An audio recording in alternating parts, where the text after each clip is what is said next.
again. I don't really have to say all that again, but welcome everybody. This was originally going to be a Come Back to Love Cafe at my house, where I invited Maureen Whitehouse, who's been a spiritual teacher and mentor and guide for me for 11 and a half years or something now. And my plan was to have her in my living room and make some green smoothies and some chai and have us sit and be cozy and connect and meditate together and listen to what comes through Maureen to share with us, and then have time for Q&A. So I'm really happy to be doing that here on Zoom this morning. So at least we have the opportunity to be together, and I have my green smoothie and my tea.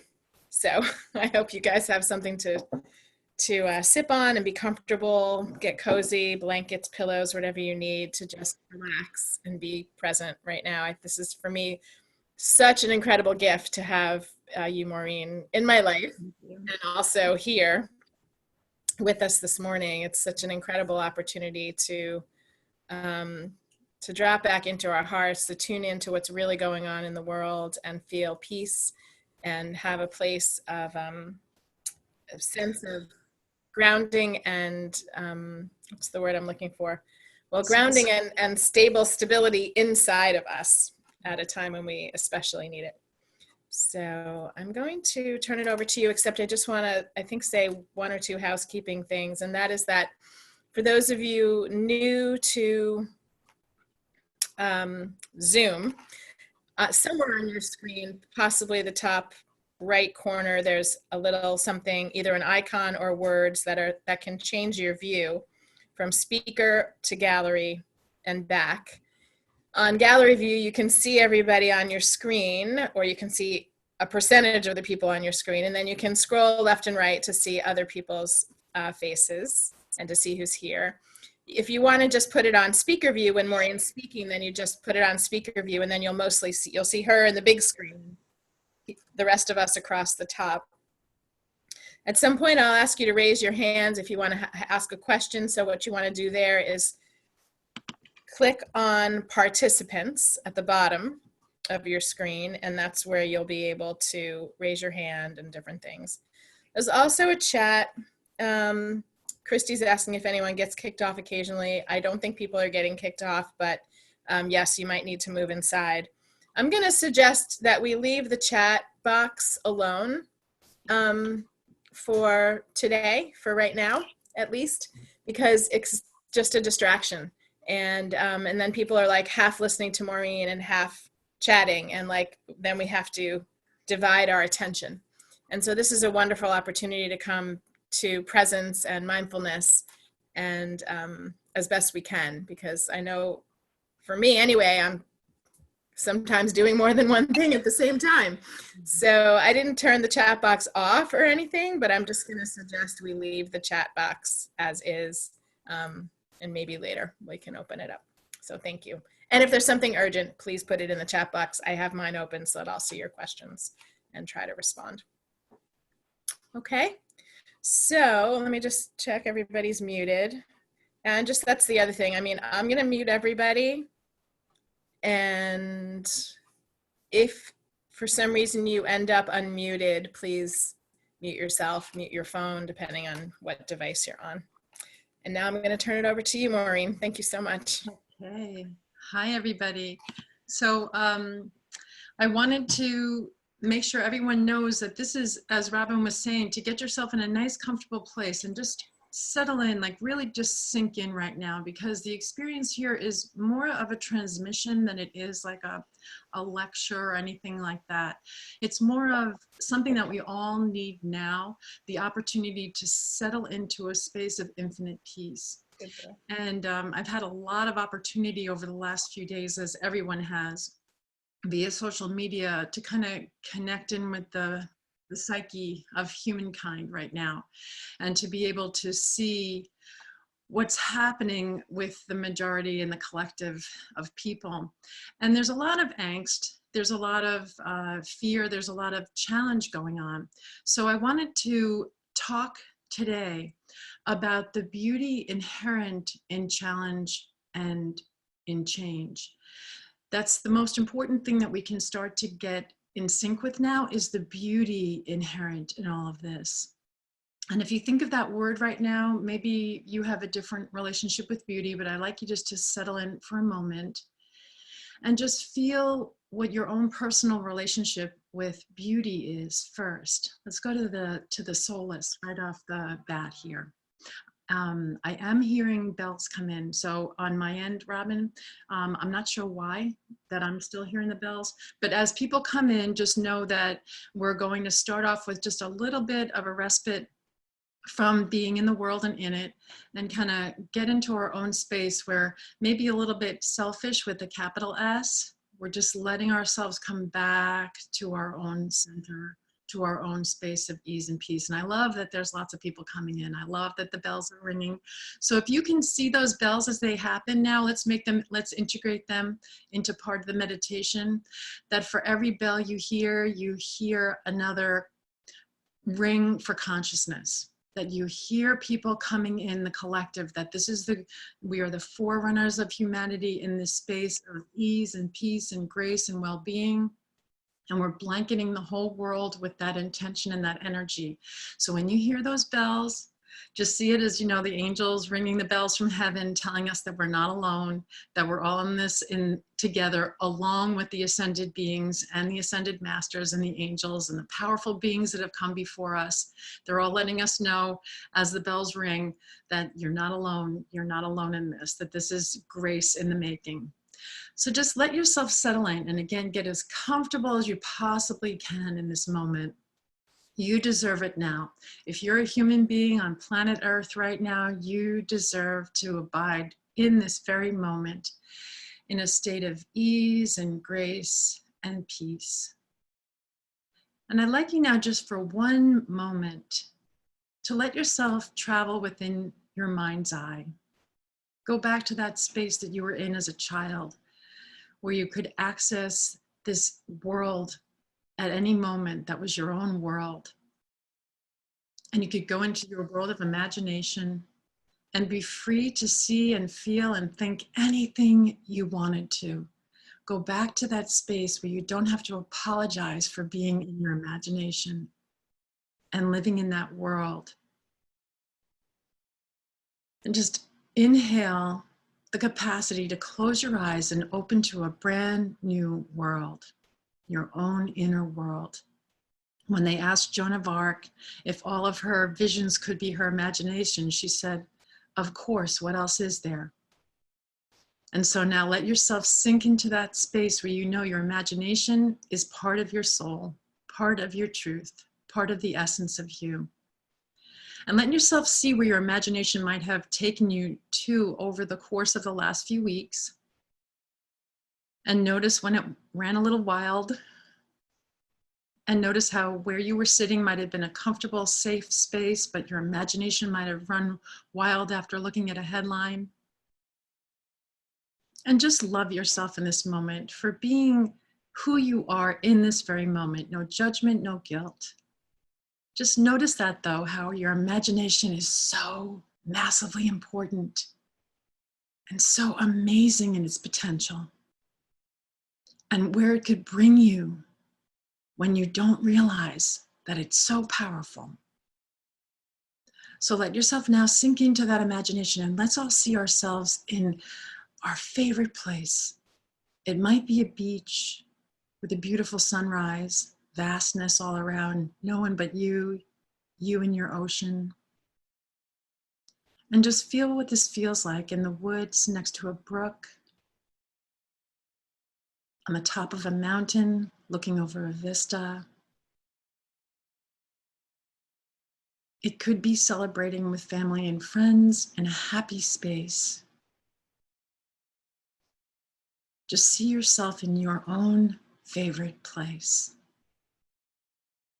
It might be something that you're remembering from your past, an actual experience, but let's take this up a few notches and have it be a perfect day.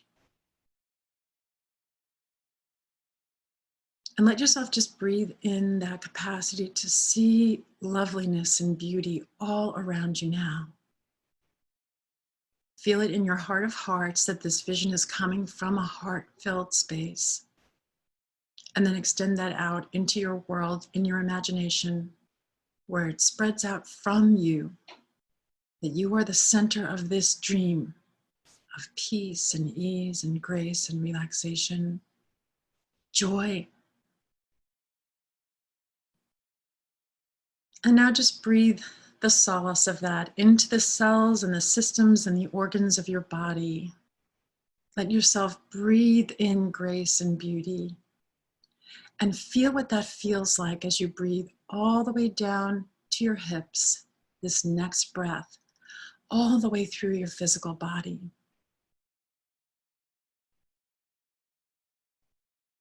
And I want to remind you now, you came in with your first breath to this very life.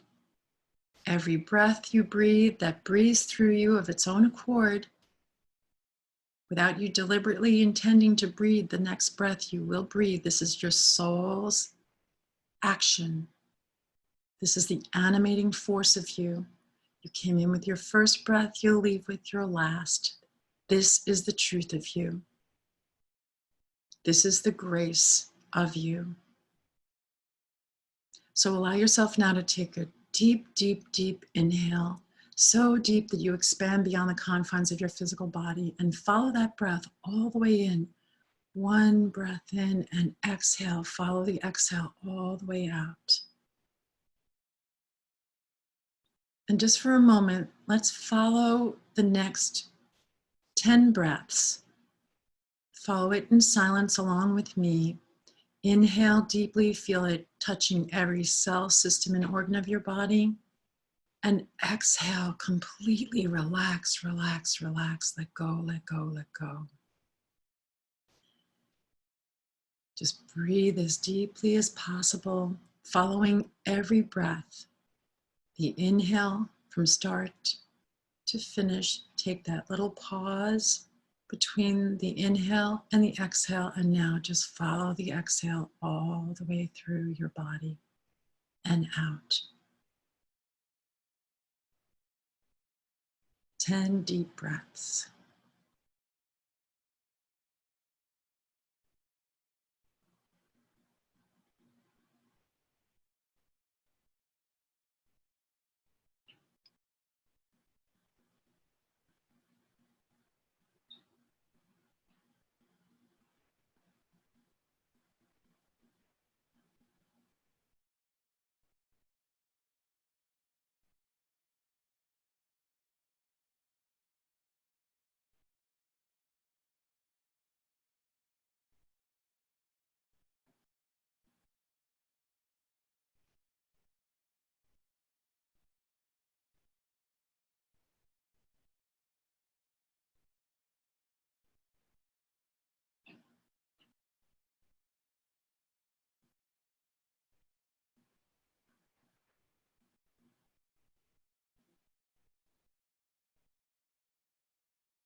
And notice now if you're following that breath completely from start to finish, there's no possibility of thinking while you're following the breath. So just follow it again.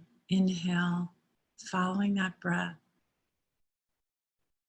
And exhale, following that breath. This is the most ancient form of meditation. Just following your breath.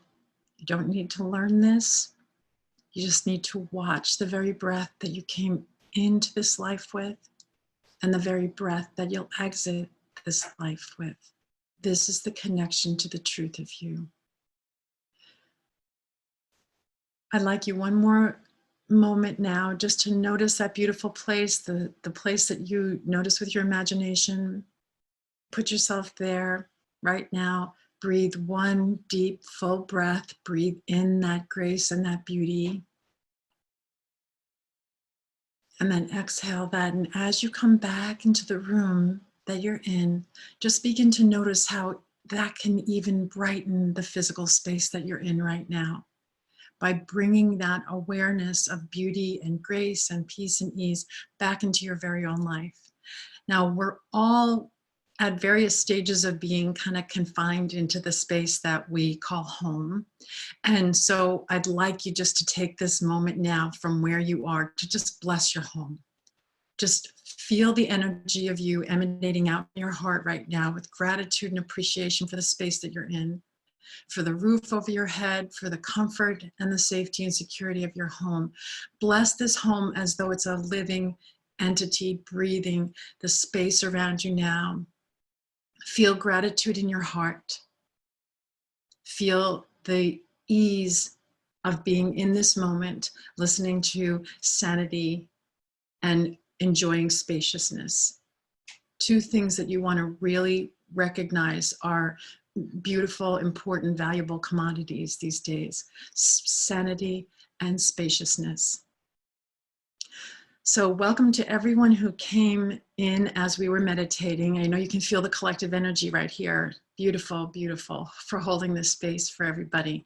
I'm so thrilled that Robin and I thought to set this up prior to any kind of virus being the way that it has presented itself in the United States these days. And I feel that there's no mistakes. I know that in my own life, that synchronicity leads the way all day, every day. And I feel that everyone who's gathered here now really knows that you have a heart calling to be at the center of the forefront of what I'll call sanity. And we need to blanket this world in a way that we understand and recognize that love is every bit as contagious as fear or any infection could ever be.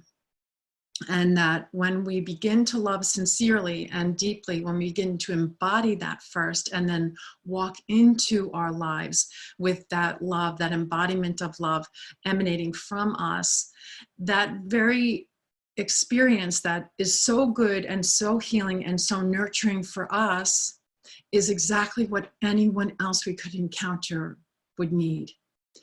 I'm going to just say very briefly a little bit about myself so you know what space we're holding here.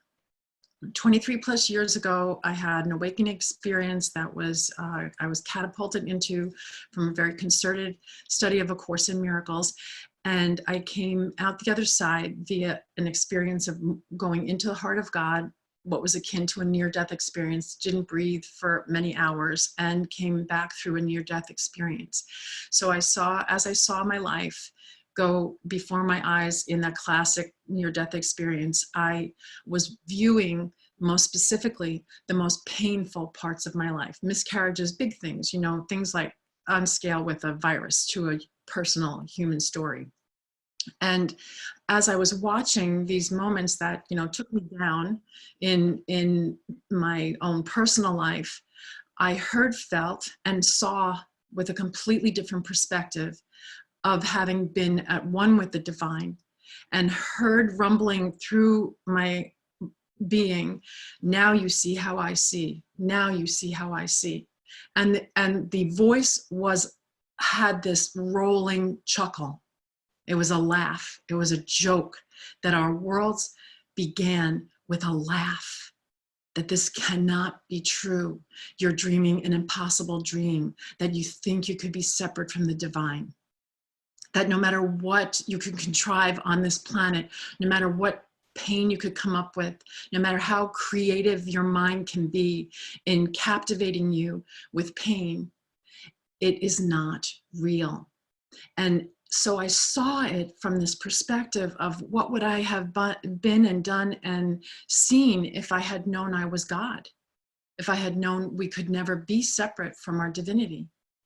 And so what happened, I didn't know. I thought, you know, my God, when I woke up, I was on fire.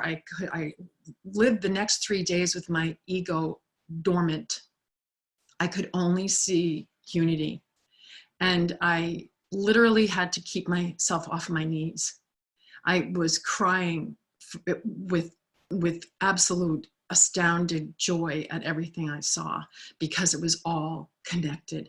And the thing that I saw that was so outstanding was that nothing was a mistake.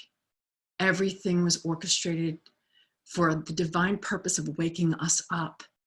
So I remember at the time my kids were small, and I wound up going to Kmart because it was on the agenda, the craft store, places like that, because my kids were doing projects at school, and I'm trying to be normal while I'm on fire and I can't think. Like I could get the keys in the car, but where I wound up, it was like, why? I can't believe I didn't know that I was being guided to such a degree. And I remember specifically a couple of incidences. And one of them was being in the parking lot at Kmart, so vivid in my mind. Like, isn't that crazy that you'd be in the throes of a mystical experience? And I remember people with shopping carts going into the store, and one person was coming out of the store, a man, and a woman was going into the store, and they were crossing each other, and they acted as if they didn't see each other. And I could see that that was an orchestration set up for them to experience what in A Course in Miracles calls a holy instant. Had they only just known to smile, had they only just known that this was one of the most impactful opportunities of their life. I didn't know why, but that was set up specifically for them. And it made me never, ever want to miss an opportunity for love. I saw that love was running the show completely and utterly, absolutely, with a capital A, running the show. So during something like this, I can only see the bigger picture behind this. And that's what I want to focus on today, is the beauty that's inherent in chaos and calamity and challenge and change. Because that's what I came out doing after that. I didn't know until I showed up to my first Course in Miracles meeting, and I thought that I found out that there were actually meetings. I never had done one. I only did the course by myself in my own space. And I thought I'd be pulling everybody off the ceiling because I thought they'd all be awake. I didn't know what, what happened when people did that book the way I had. And instead, people started talking about pain. And immediately I could see through what they were saying. I could see what I saw for myself. We're all the same. How could that not be? We're all the same. And so this experience that we're having right now with the coronavirus is a worldwide pandemic. The beauty behind this is that we can no longer say that we're not one. We can no longer say that what someone does in your own home isn't possible of affecting the worldwide collective. And what that does to us, if we start to default to the state of grace that's inherent in all of us by focusing on our breath first thing in the morning, doing nothing but breathing. This is when you're in that space and you can feel that breath coming in and that breath moving out, and you follow that breath, the entire breath, one whole in breath, one whole out breath. If you're following that, when your mind is still, that's in the inherent space of grace. The more you do that, the more your human body gets used to relaxing, because there's something more that's running the show. It's not a natural tendency while we're engaged in life to be able to slow down enough to say, I'm missing something. And then the ego will give you, oh yeah, go eat that, or go jump and finish that project, or go quick and do this next obligation you have. But when you're someone who can follow that breath and do nothing in those few moments, and then open your eyes and realize that that very same breath has a voice with a capital V. When we start to engage in life, it's the voice of peace and stillness. So what it typically says to all of us that we're not used to hearing is, you're awesome. Just breathe, you're awesome. You're so awesome that you got put here to bring grace and peace and joy to the lives of others just by breathing.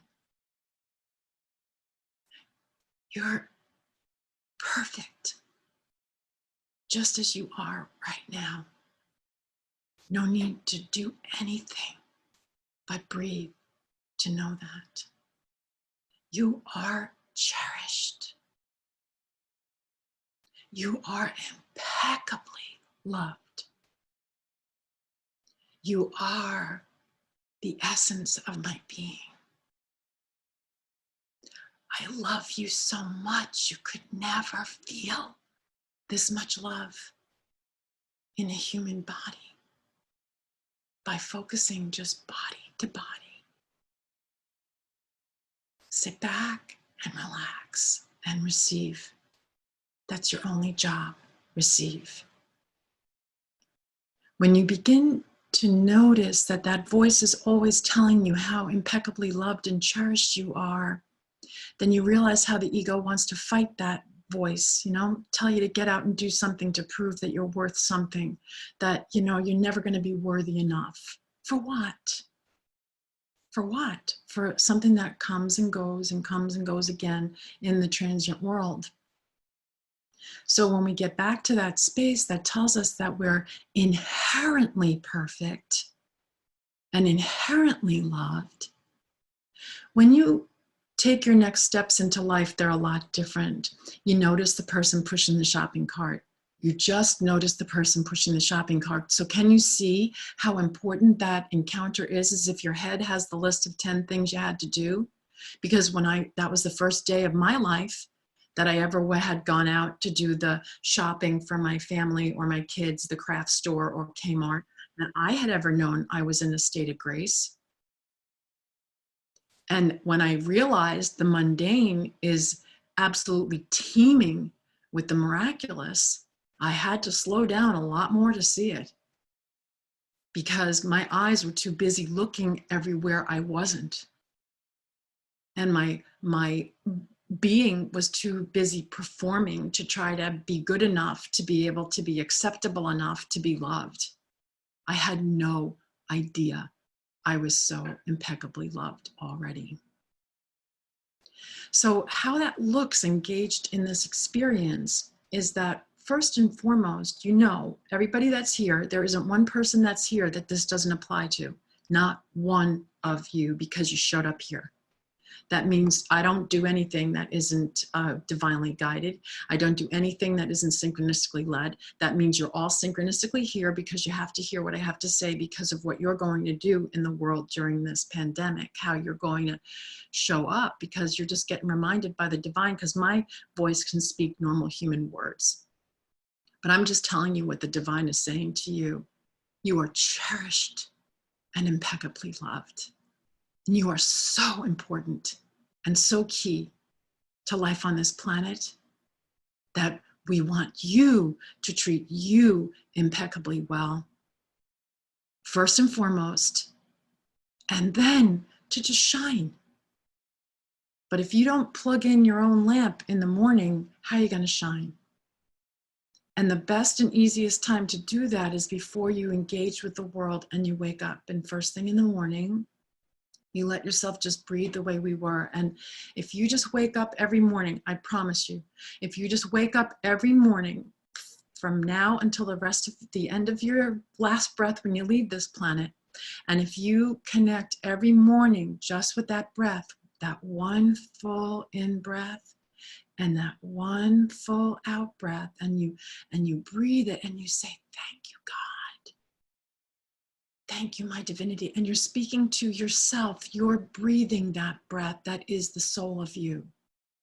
And you're recognizing that that soul of you can shine through each cell and system and organ of your body. It can shine through that. Our bar is so low on what we expect here that we don't even realize that this animating, it's so obvious. You come in with that breath, you leave with that breath. It breathes you. It breathes you. If you want to be safe and secure, just notice what's your safety and security. And then as you are grateful for this very breath, this one breath, we don't have to do big, huge, out there, important things out there. Just breathe with awareness and gratitude. And when we do that, you'll feel all of a sudden that, especially in a world where the zeitgeist is pain or fear or challenge or who knows what, with something like a pandemic going on, the contrast is so vivid that it becomes more obvious. The way that we evolve this planet is by noticing contrast, the this and the that. It's the world of duality. When we notice the contrast, then we can show up choosing between the this and the that. So you'll notice in the first thing in the morning, you can see a much greater contrast in the world when you have that sense of peace and you're anchored in peace. And then, and only then, after you're anchored in peace and rooted in peace, and you're really clear on this voice with a capital V that speaks in your heart, doesn't speak in your mind, speaks in your heart. It's more of a knowing voice with a capital K. It speaks in ways that you don't even know why it just told you, instead of having your green smoothie this morning, why don't you have a bowl of strawberries? And that has the perfect antioxidants for your body today. Under the condition, we don't know the intricacies of what's going on, but that bowl of strawberries is the same as the person pushing the shopping cart that passes that specific person with the shopping cart. You are unique, and the state of your being is unique to you. So when you're following that voice, it speaks to you impeccably. You'll know that it's this voice because it feels more like this. It doesn't have a past and a future. It feels more like this. Those strawberries, they just sit right there in my heart. And it feels peaceful all the time. It just feels like not a lot of effort. Happen to have the strawberries right in the refrigerator, or when you wind up, if you do go to get them, watch, the path will be paved to the strawberries. They'll be sitting right out in the front of a store in a way that no one else is, you can intend to be in alignment with this so much that you'll find yourself on a path of grace. This very same path that when you're hooked in and clicked into this voice that speaks so clearly and peaceably is always full of miracles. So you'll know, because the minute you start to walk out the door, the phone might ring and you have a phone call that stops you for 10 minutes, and it's that very 10 minutes. It works very synchronistically. I do say I highly advocate at times like these where you're maybe a little challenged, if you have watched some headlines or things, if you do go out, even if it's just for a walk on a sunny day and you want to be in that space where you have the 6 feet spaciousness around you, I highly advocate that you do nothing until, because this voice, the graduation statement of this voice, is never compelling you to do anything like an ego does that makes you have to perform throughout your day. It's always telling you that you're inherently safe, inherently perfect, and just stick with me. I'm the voice of oneness. I'm the voice of your own best interest. And this voice speaks of everyone else's best interest at the same time, because we're all equal in this. We're all impeccably loved. This voice would never say, oh, you're the special one, or you're the only one this is good for. The voice might speak to everyone in the same way, and few listen. And those are the ones that looked like they're more privileged or clicked in, because they're listening deliberately. So when you begin to drop down into this heart space and listen from your heart, you'll start to know that you're impeccably cherished and loved, and that you're going to be sent exactly where you need to go and how you need to show up for that. So you're here right now. You can feel if you were led here by your heart. And when you do that, this is the prayer that I'm paraphrasing it a little just to condense it from A Course in Miracles, that Jesus said is the most powerful prayer. And there's your miracle worker. That's the path. He's my Satguru. He's my teacher. And he says, when you wake up in the morning, it's the most powerful time to click in. For any human being, it's just easier. You know, he was in a human body, so he knows how to do this the best from his own firsthand experience. And he said, when you sink into that state of being with the divinity of you deliberately, when you're about to go out into the world, do not go out into the world under any circumstances, not just a pandemic, any circumstances whatsoever, until you say, and he says in the very beginning of A Course in Miracles, when he first started dictating it to Helen Schuckman, the woman who really didn't believe, she thought she was going mad when she started to hear this voice that she called the commander, because he was so strong in the way that he imparted these things to her. He said, look, if you're having a bad day, don't even brush your teeth without asking me. Don't even do anything as simple as brushing your teeth, because you're so used to following the voice that compels you to do things that are separate from me meaning the truth, the voice of your own best interest. He equates himself with that because he has no agenda other than to awaken and help and heal. And so when you listen to that voice, that's the same voice that any ascended master would say the very same things to you. You say, tell me where to go. Tell me what to do. Tell me what to say and to whom, and I will to do it and nothing more. And in my experience, I'm going to say it again, just so anybody who needs that can write it down. Tell me where to go. Tell me what to do. Tell me what to say, and I will to do it. To whom, I'm sorry, tell me where to go, tell me what to do, tell me what to say, and to whom, and I will to do it. And the reason he says will to do it instead of will do it is because this is our will, this is our willpower. When we connect our minds and our hearts and our will together, we're in that trinity of oneness. It's a vertical experience rather than a horizontal experience. When we connect that will, and I will to do it, then that means you're listening with your gut. You're not listening with that mind that can take you in other places.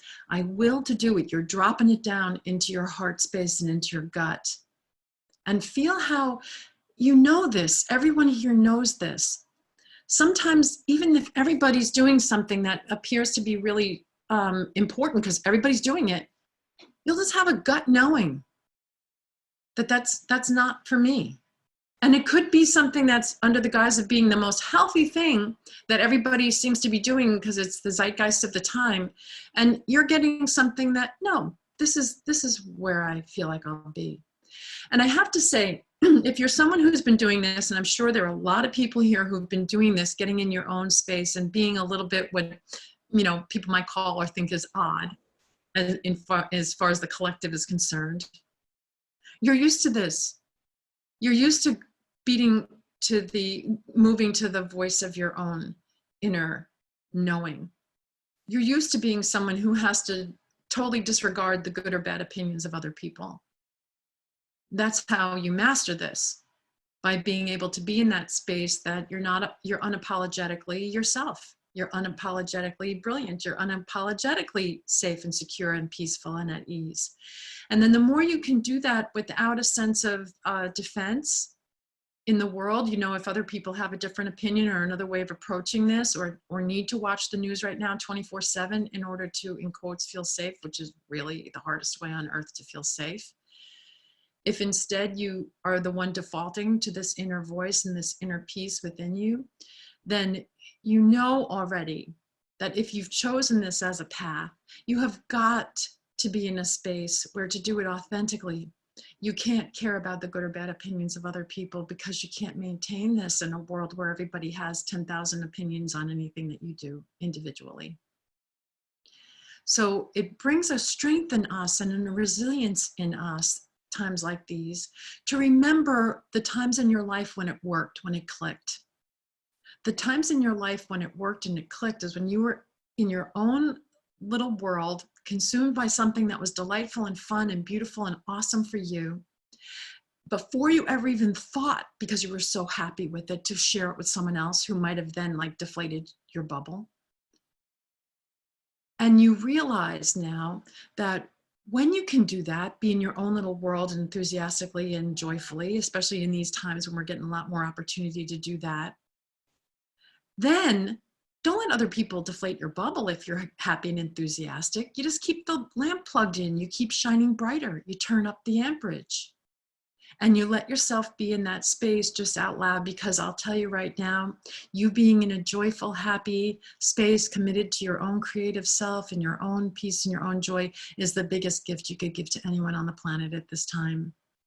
If you can be the person who shows up smiley because you just got consumed in something that you love, like a book that's great, or that you've been wanting to read for a long time, or a project that you've been working on that truly is a heartfelt project, not a project because it's gonna, do something someday later. When people talk about presence now, what they mean is that being in that space where it is more vertical, that is between you and you. When you're doing that, I promise you're going to find that there are a lot of people that are being guided to the same thing individually. And when this lifts, the collective is going to appear all intact and ready to engage again. And this collective that has been in their own self-referring place, capital S referring place, what's going to happen is that they are not going to be looking for a bailout from governments, and they're not going to be looking for some leader that needs to, go the right direction or the wrong direction or whatever. They're not going to be looking for things outside of them to bring them the solace and the safety and security that they need, because they've been busy in their own world cultivating a connection with that which exists already. We already have everything we need. Everything we need. We have it within us, this voice that can connect us with the sanity and the security and the safety of the divine. So the bigger picture, let's just unveil the bigger picture for a minute, just so that we can really see what's going on. We came here for one purpose only, to planet Earth. One purpose only, to awaken. I'm hearing a lot of people that are talking about conspiracy theories and things too. If you're in the alternative world, you get exposed to everything. So I'm sure there are people here that have also heard all kinds of things about, who started this pandemic or whatever. And I just want to say this, that anybody who has any unconscious motivations in the world, whether it's to, stock up on warehouses of toilet paper and price gouge or whatever it is that people are doing, love will win. Love will always win. What I love about the human race is the capacity for humans to just default to goodness and default to ingenuity and to come up with brave, amazing, awesome solutions. I mean, we are so awesome, because we are one with the divine. And the only thing that stops us ever from seeing that is the ego. So you can call an ego when you see it in a way that okay, that's over there in that world, and this is going to be the world that I decide to stay in. And if it even means being alone for a little while, that's okay. If you're the only one but happily I can say you're not, because these people here, everyone else is brother and sister who's in on this.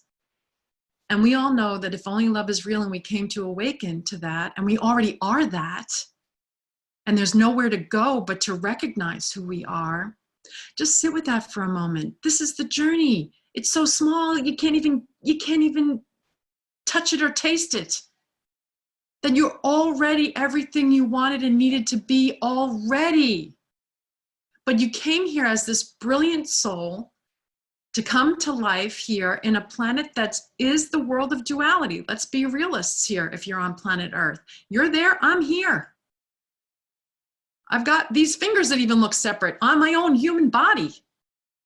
So it's a world of duality. So you got to love it, because it's crazy, impossible dream if you really truly are in the world or the experience of being at one.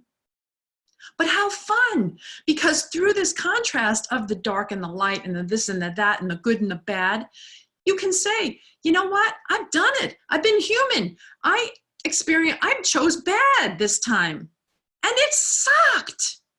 And you know what? That's okay, because now there's good. And I can choose good, because this is a world of this and that, and there will never be a that and not a this. And if you choose the this one day and it happens to suck, like if you watch way too many headlines and watch much too much coming in on your phone, and I could, I'm a person who basically is spiritual. I'll show you my phone. I must have 25 waiting for me to listen to them right now, that are of every ilk, telling me how to survive a virus. Now, luckily, I've had children. I've had viruses and runny nose spitting all over me the whole time that they were babies. I've been around kids. I've been around all kinds of things. And I basically remember one thing about that, even if I'm coming from only a human perspective. If I was exhausted and I was run down and I was sad or I was scared or I was in a very disconnected, separate place from the divinity of me, and if I wasn't breathing and if I was hyperventilating and if I was running out pretending that I had to be 20 different things for 25 different people, then I got sick. And flu season, I'd get flu 5 times in that crazy life. That's why I got woken up, because I could be extremely crazy. I couldn't live in that body anymore the way that I was approaching it. My mother's nickname for me when I was a child was the worry wart. And that was my mother projecting that onto me. So I knew how to worry really, really well. And then coming out the other side, like this is the divine. It has to be a miracle. Coming out the other side where, really being afraid of death when it's the absolute best thing that could ever happen to any of us, because there is no such thing. Like, really, I only say that because death is not real. It's an extension of our expansive spirit moving out into vastness to be one with everything that our ego never lets us see, because we're in the world of this and that.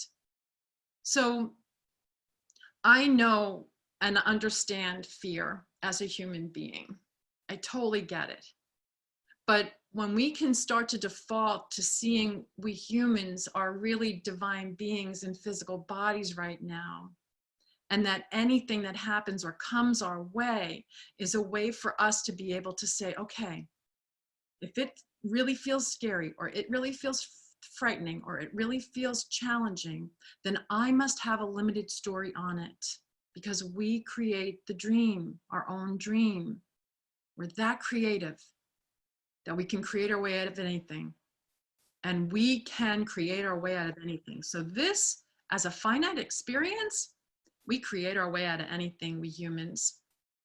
And as dark as we have to do it to wake ourselves up in that kind of contrast, that's separate from the divine, is as light as it's going to be when we have to prove that we're one with the divine. So that's why everyone here is somebody who's ready now, just by breathing. This isn't a big deal. You don't have to be following some austere path off into the woods or the mountains. Look, you're in your own house now. There's your cave. And when you start to breathe deliberately this way in the morning, and you begin to say, you're not even going to brush your teeth, you're not even going to wash your face without saying to the divinity of you, you, it's between you and you, capital Y-U. I love you. I cherish you. I love you. I respect you. I honor you. This is you talking to you, and feel it. It's a mirror. If the divinity of you is saying this to you and you're saying it back to the divinity of you, where's your path? There is no path. You're saying to you, the truth of you is saying right back to you what you're saying to it, and you're just not saying anything else. I love you. I appreciate you. I adore you. You're perfect. Now, tell me where to go. Tell me what to do. Tell me what to say and to whom, and I will to do it, and nothing more, nothing more. I don't need to do any more, but be in this constant state of adoration for who I really am. And then what happens is I'll just go where you tell me to go, what to do. I'm just following you. And watch how the divine begins to kind of push you gently from behind into all kinds of circumstances that are amazing and beautiful and wonderful and captivating and fulfilling all at once. There's nowhere to get to because it feels fulfilling right now. And that's for everyone. That's for students. That's for, somebody, that's for somebody in college. That's for somebody who's out there washing cars. That's for somebody, and I have to say, I went to the car wash last week and those guys are having fun. They're in the suds all day. And they don't have to touch anybody. The windows are closed. They're having a great time washing cars. I love the way this is flip-flopping thing, that it's making it's the great equalizer here. Everybody has to understand that we're in this together in that kind of way, that, who would have thought that the people who are having the bubbles and suds around them all day are feeling really happy because they're outside, and people are going to car washes because, get out of the house, you can be in your car and the windows are rolled up.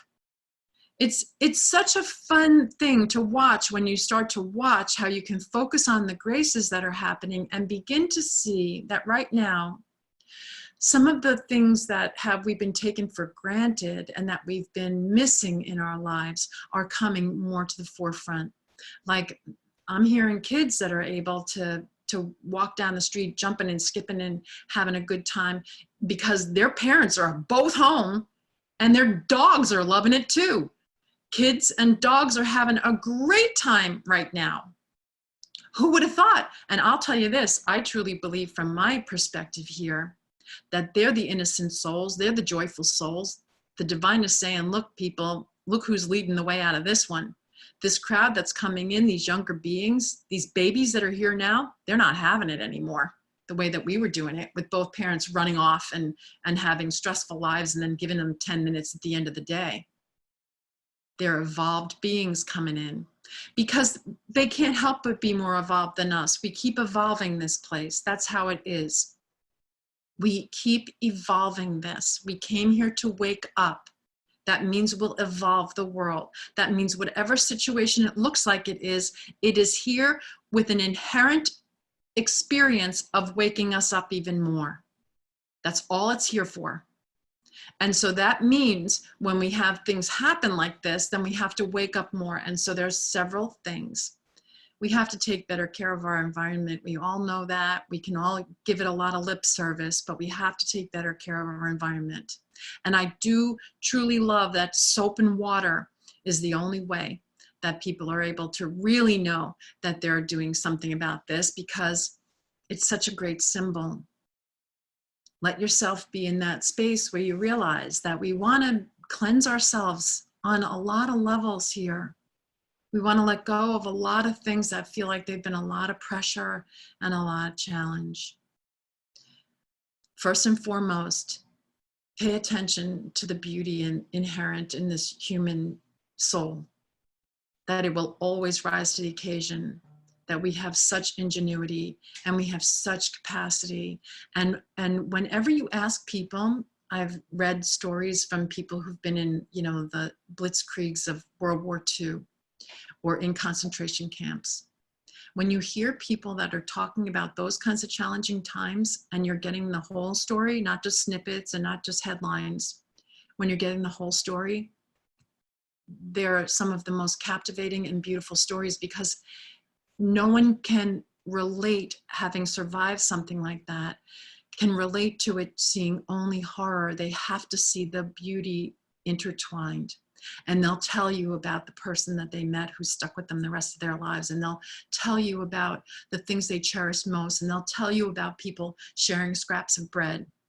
And they'll tell you about the beauty inherent in the human soul. So if we are doing what we're told to do, when we connect to that first thing in the morning, I promise you with all my heart, you will see nothing but a masterpiece arrive before you, because you'll see people that are connecting with you in a synchronistic way that are showing you the way that your soul sings is through connectivity that's respectful and allows us to also have space. You know, we have big, bright souls. They emanate at least 6 feet. So if you're in this space where you're connecting in the morning and you're really paying attention in a very respectful way, I love that we're paying attention to the spaciousness now. Anyone who's been a hermit or a monk or has really treasured their own little space, and it could be very austere, but it's space, they know that this is good for humankind, to be able to respectfully give each other space. So cherish that part of this experience, and then allow yourself to know that we as self-referring people make really exquisite choices. And the more self-referring you become with that capital S, the more you will also be constantly in a win-win position. So you'll be here for the good of the whole. You'll express yourself and embody a way of being that is inherently a gift. Inherently a gift. You'll see that your smile is smiled at the perfect time, and that your words will be things that really soothe the soul that has to go on to soothe 10 other souls. I would like us now just to take a quick moment here to really send out our love and gratitude to all those people who are on the front lines of this virus. You know, some of them not with masks and things that are the adequate ones that are hospital workers, and to really give all those doctors and nurses and healthcare workers that are on the front lines here with people that are suffering, just because they offer so much solace and so much presence. Let's just send them our deepest gratitude and see them as artists of love.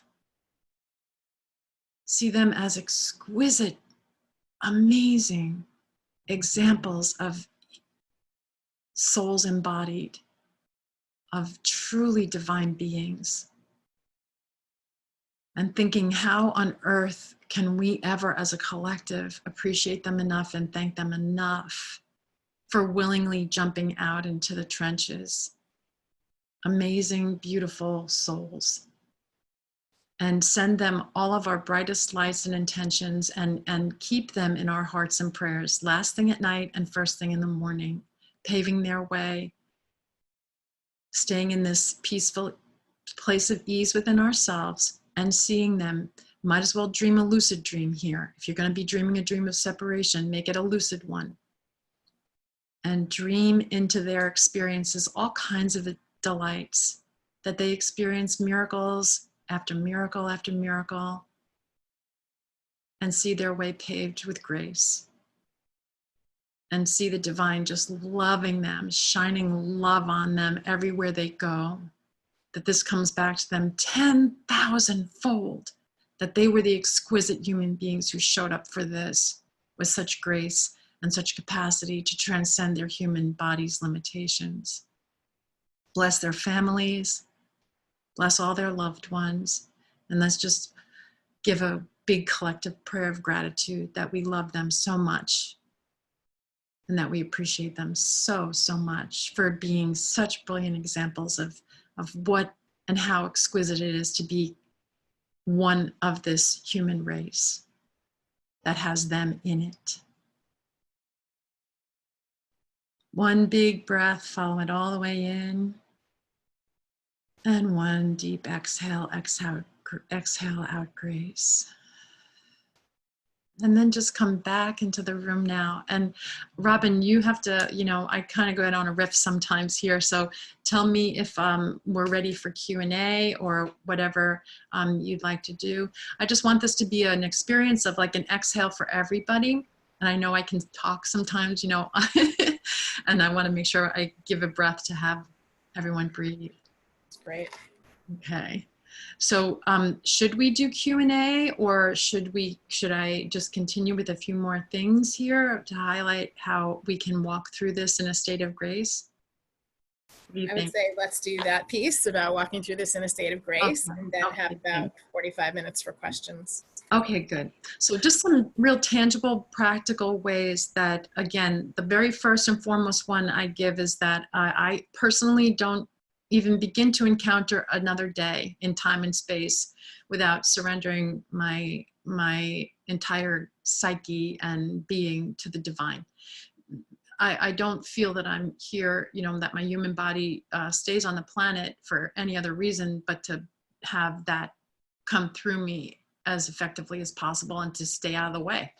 And if you allow yourself to connect that way of tell me where to go, what to do, what to say, and to whom, and you really truly will to do it, I want to give you the significance of this prayer, that it can actually awaken you. Because if day after day after day, there's a few reasons why this is so helpful. If you're saying to the divine of you what to tell you where to go, what to do, what to say, and to whom, and you're really committing to this, the biggest obstacle to this, I've found, after many years, after 20 plus years of doing this with people and having people really embody this, because I keep my thumb on it, as Robin knows, that you really embody this, that it doesn't just become inspiring words, that you really do this, then the biggest obstacle I've found for people is caring about the good or bad opinion of other people, the attachment to results. Because often the divine will defray, is that the word I want to use? It will delay the result just so that you stop attaching to results. So for instance, you say something that comes through you and you don't even know why you said it to somebody that you love. And it's never an assault, and it's never pushy, and it's never preachy. It's always loving what comes from this voice. It's always saying the right thing. And you'll be like, why did I talk about, their dog when I didn't even know if they had a dog? You say sometimes things that you don't really know why it's coming out. And the biggest reason that you don't want to attach to results is, first of all, it exonerates you. If someone says, I didn't like that you said that, you're like, well, I don't even know why I said that. Truly, you really, truly mean that. It exonerates you from being someone to blame because you don't even know why. Literally, it's not the same as your thinking mind. You don't have an agenda. So if somebody says something to you, you said this, and for them in that moment, it's not peaceful, but say 5 or 6 other people say it, then all of a sudden they might hear, and it's the most important thing they ever had somebody say in their lives.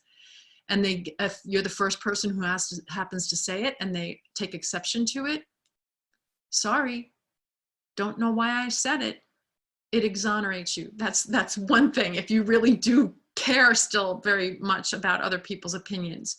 You get really good at not caring about other people's opinions, by the way, as you do this more and more, because you're going to sometimes be sent into situations where you're the voice of sanity when everybody else is in chaos. And sometimes people take exception to the voice of sanity. And it might just be that you're the only one smiling in a room of people who are really feeling upset. Or you're the only one who says, hey, okay, everybody, let's just breathe now. And they might all want to, throw rocks at you instead. So just let yourself get used to knowing that if you're doing this really well, sometimes you're going to find that people just, don't really get it. And that's okay. That's okay. We're all in this boat where everybody's doing the best they can. And sometimes when people are seeing only with their 2 eyes and only that they're only believing they're a physical body, they're the people that are going to have the harder time of just being at ease and at peace and accepting everything in a gracious way. So that first thing, connecting in the morning. Then as you go throughout the day, you'll know if you're doing this. If you're feeling a sense of peace, that's not just your head being satisfied and satiated because you feel happy with the things in your mind. It feels like a centeredness that starts to feel as if there's an upwelling of peace in you, that I highly recommend that everybody starts to want to feel this. It's literally bliss. And it doesn't have any origination. It feels like you're in love, but with everything and nothing. So there's not an object to it. It feels as though your heart is open and expansive, and it's almost like your radar. It moves you throughout the day. And you'll know it because it feels it literally feels like you're in love, because we are love. That's who we really are. So when we start to let that flow through us in the human body, it feels like we have love with no object. We don't need to get it back to give it.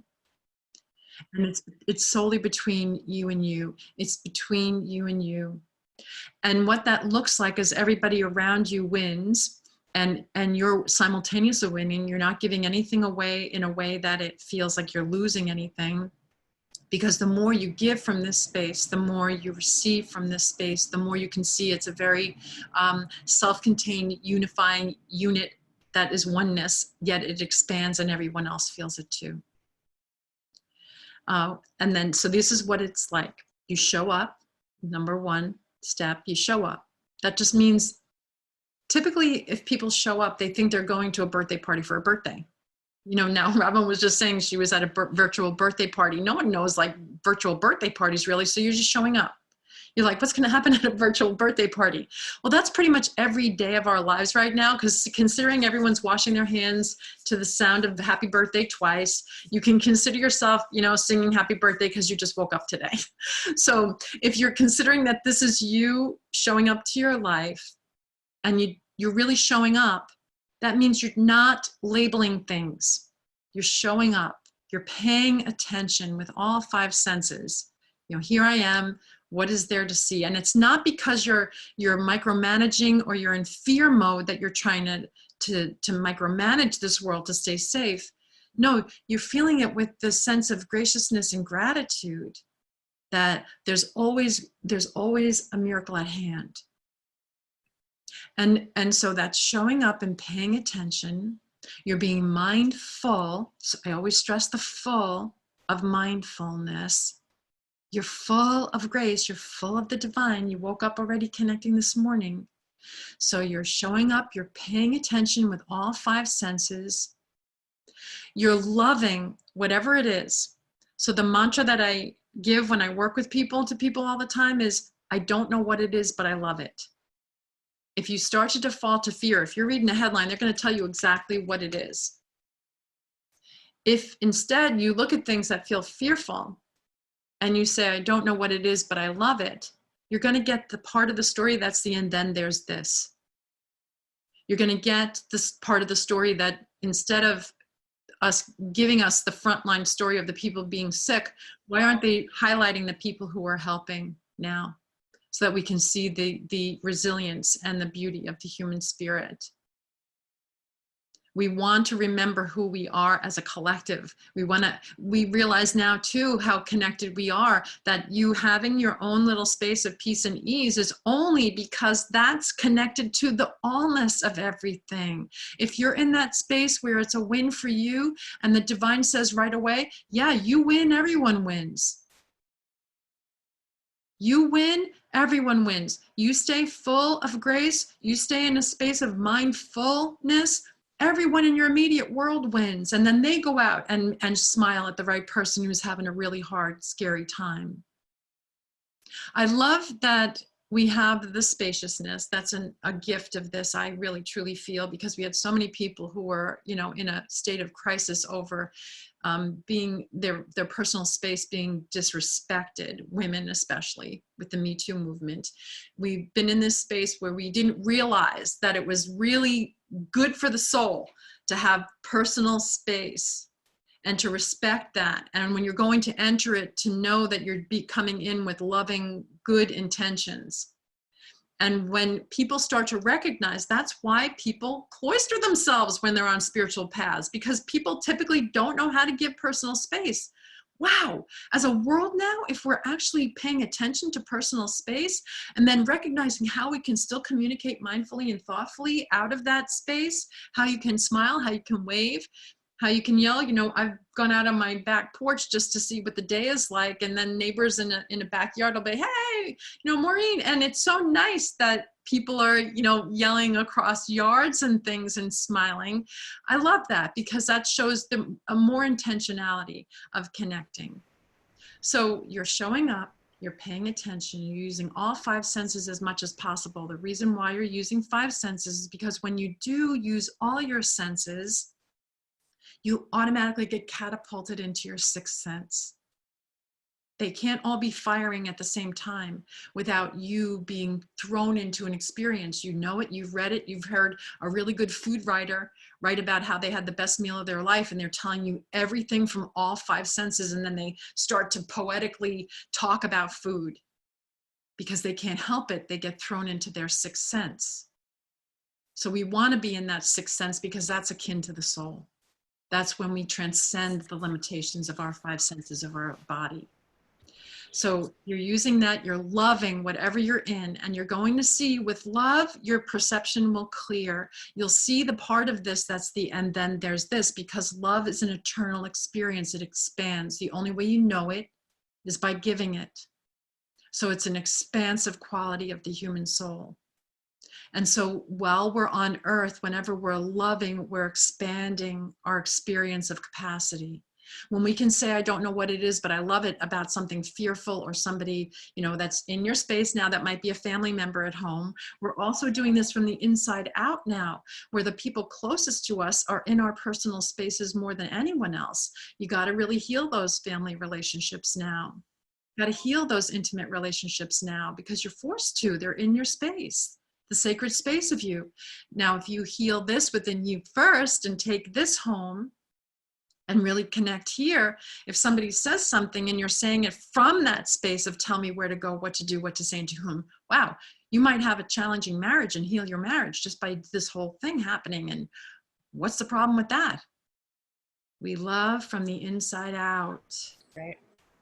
Really good. So, okay, then you're loving it and you're showing up without any judgment or guilt. Two sides of the same coin, judgment and guilt. Guilt we project on ourselves, judgment we project onto others. So if you're going to be loving, can't hold the same space as love. Judgment and guilt are the opposite of love. If you're going to be who you truly are, then you give up the judgment and guilt. And then finally, give up all attachment to results. Just be this because that's who you are. And then you're in that timeless space where you don't have to have results someday this way. It's the horizontal path.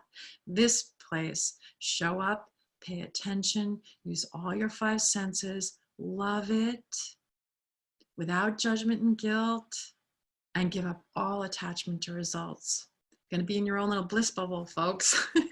And then that's just going to spread because this is good for everyone. If it's win for you and it's win for someone else, that's the soul. One more thing, and then we'll go into Q&A. Yeah, If you can, as a way to navigate this, you'll know you're doing it. If it feels like you can say to yourself, what if everybody did this? And if you can say, whoa, everybody's like smiling, great for the world, win-win. And if you can say, what if everybody did this, and you're grabbing the last thing on the shelf, and it feels like chaos and pain, then you know that's the ego. So it's easy, schmeezy. It's what little kids know. If everybody did this, like if the teacher's standing in the front of the kindergarten class and it all hell breaks loose because everybody wants to grab the same toy, the teacher knows if everybody did this, it's not going to work.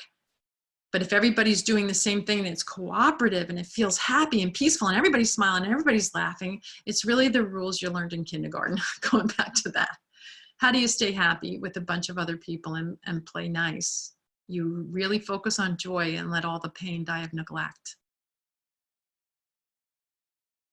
Okay. Ready for Q&A? Beautiful. Oh my gosh. Very rich and potent. I have Susie who has a question, so I'll unmute you, Susie, or yeah, you're unmuted now. Go ahead. Hi, Susie. Oh, hi, Maureen. Thank you so much for this beautiful transmission and sharing the truth with us, reminding us of the truth. Robin, thank you so much for bringing us together.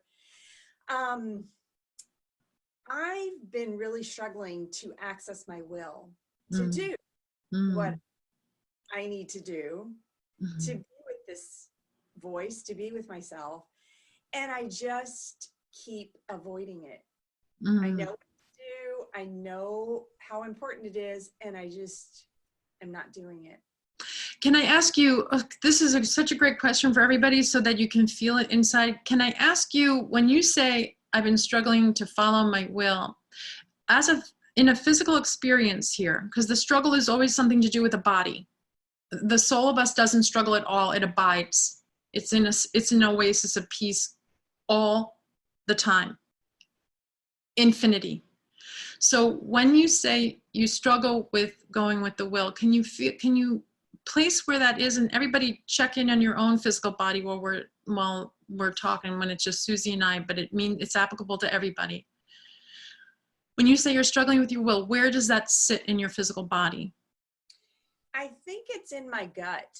Okay, so go to your gut right now. And this is really important because, you know, there's so many people now who are having gut issues. This is one of the things that pretty much an epidemic that's been happening, I've noticed for the last few years, probably the last 3 or 4 years, where people are having a lot of gut issues, and there's more people talking about the microbiome as something that's like your second brain. They're catching on, and this is absolutely evolution, because when I speak about the work I do, I typically tell people there's 3 things that have to kind of come in sync to have us align like the spiritual masters have aligned throughout time. You first of all surrender your mind to the divine. So how to do that more consistently and frequently is through things like the meditation, where you're out of your mind for a period of time. Meditation works because you don't have to, you know, sitting there, all you're doing is grappling with your mind, speaking a little bit, but then when you do follow that one breath, that's the most ancient form of meditation, the most effective and profound form of meditation. Just follow your breath. It's going to go with you wherever you go. You're never going to be at a loss for it unless you have already transcended your body and moved out from your human body. But use yourself to follow that full breath. And as you do, you're going to notice, and it's who's noticing is the truth of you, because the only person that is there at that time when you're following that breath, at uniting with that breath as it goes in and out, is the truth of you. The soul, that's the essence of the truth of you. That is who everyone's trying to awaken to. That is the enlightened being of us. That is the light of us. So when you follow that breath and really get curious about this experience at first, don't try to do it with this, you know, discipline kind of thing. Just do it with a curiosity. What if I could follow every single bit of that in-breath now? And then that little pause that happens naturally, that's the space between breaths, that's the most powerful, timeless part of us. And then as it comes back out again, you're following that whole breath. There's no thought happening there. So the more you get comfortable and used to that, the more it starts to be able to take you over. And it starts to be able to be what you default to in challenging times. Like, oh, I forgot to breathe. You'll notice that if you watch a headline, all of a sudden your breath is doing all kinds of things going along with the dialogue. So feel your body now. And I really love that you said it was your gut, because most people are not even centering on their gut when they first get into a spiritual practice. They're just grappling with the mind that's so active and busy, and that, you know, train, that runaway train. If you can begin to follow your breath all the way down, and I highly recommend that you breathe down to your hips so that your entire torso is involved in this. And as you begin to breathe that way, another thing that I want to say, that I'm going to give everybody a little tip here, that's like a gold star tip. When we have sunny days, when the days start to get nice, the more you can, if you can even get yourself in a park or a place that's away from most people and lay down on the ground on the warmer days, as it starts to warm up now, just you'll feel your whole body just like let everything go into the earth. Let the earth support you, and let yourself be in that space where your face is facing the light. And then as you breathe like this, you'll physically start to feel in your being that light of the divine. You know, there's a reason why so many ancient cultures have worshiped the sun as a symbol of the divine. It's that it's beautiful symbol. It's the wholeness, it's the light, it's the essence of what makes life survive on the planet. if you could just let yourself sink down into that gut, you'll see that that's our solar plexus for a reason. It's where we connect to the will of the divine. So, Susie, I would highly recommend that you let yourself just relax without trying at all. Just relax in that space where you're letting yourself soak up the sun so that your whole mind's eye, your whole being feels like it's in the light. Great meditation.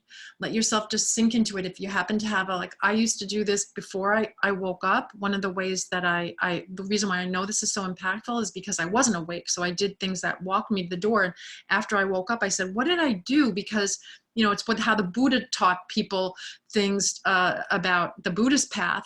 I thought, what are the things that I did that I know were significant?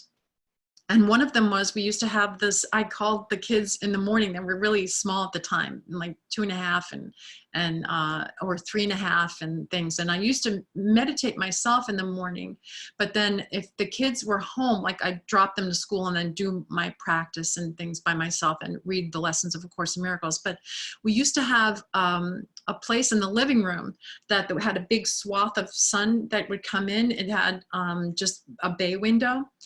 And I used to yell to the kids, come on, come to the beach, because it was so sunny that I'd pretend it was the beach, even though we lived nowhere near the beach.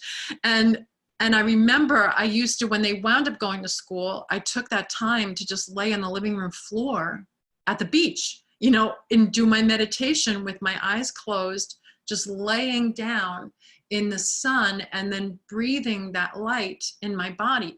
This is before, I didn't really know how to meditate or things at the time. I just did it intuitively. But I will say this, early on in A Course in Miracles, I started hearing the voice of the divine, and I literally got tutored by Jesus. That's who I got tutored by. So I would write down what he was telling me to do. So when I say I did something like that intuitively, intuit is the spirit, but that's who told me to lay down in the sun that way and to absorb that into the cells and systems and organs of my body. So let yourself relax. I say this often, and I've even had, swamis ask me, what do you mean when you say this? Because it's kind of an oxymoron to them when they're running ashrams or things and having a lot of work to do. I say the one who relaxes the most wins. This is what I mean. We can't get anywhere that we're not already. We're already perfect and we already are divine. It's the navigating the world of duality in a holy state means that you have to know that and be aware and cognizant of that while you walk in the world, and be conscious and kind to yourself. This is hard stuff, that we're really literally navigating two worlds where it appears like, my paper's more important than my breath. But when you default to knowing that the spirit is animating all of this in every single one of us, then that means inherent in that means we're all goodness itself. We just have some people who believe they're more bodies than spirit, when that's the 99.999% of us. And this little body that seems so fragile, of course, is just the teeny part of us. So the quick short answer to that question is yes, begin to feel your gut in a way that you're embracing it and loving it in peaceful times. And then the more you just do that through meditation, or when there's not a whole lot of hubbub going on, like in the outer world or in your personal world, the more you're going to remember what that feels like and know, oh, I can default to that in the midst of chaotic or challenging times. The more that's why it's a practice. You really want to practice this in times when you first wake up in the morning and you're still peaceful, or last thing at night before you go to sleep, or when you're not engaged with a lot of challenging things. Okay. Robin. You have another question, so I just want to make sure. Okay. Thank you. Thanks, Susie. Yeah, I say because Anad is driving, so I want to make sure we get her before she gets to where she's going. Anad, I just unmuted you. Can you hear me? How are you? Hi. Well, we know you're being sent out into the world to be the light today because you're in your car. Yeah, the sun kind of called me out. I was like, I got to get out there. So one of the things that you said that really resonated with me was this idea that when you're having this experience, this experience of like a near-death experience, you get this awareness that we're all connected and that the suffering that we experience is what we're choosing.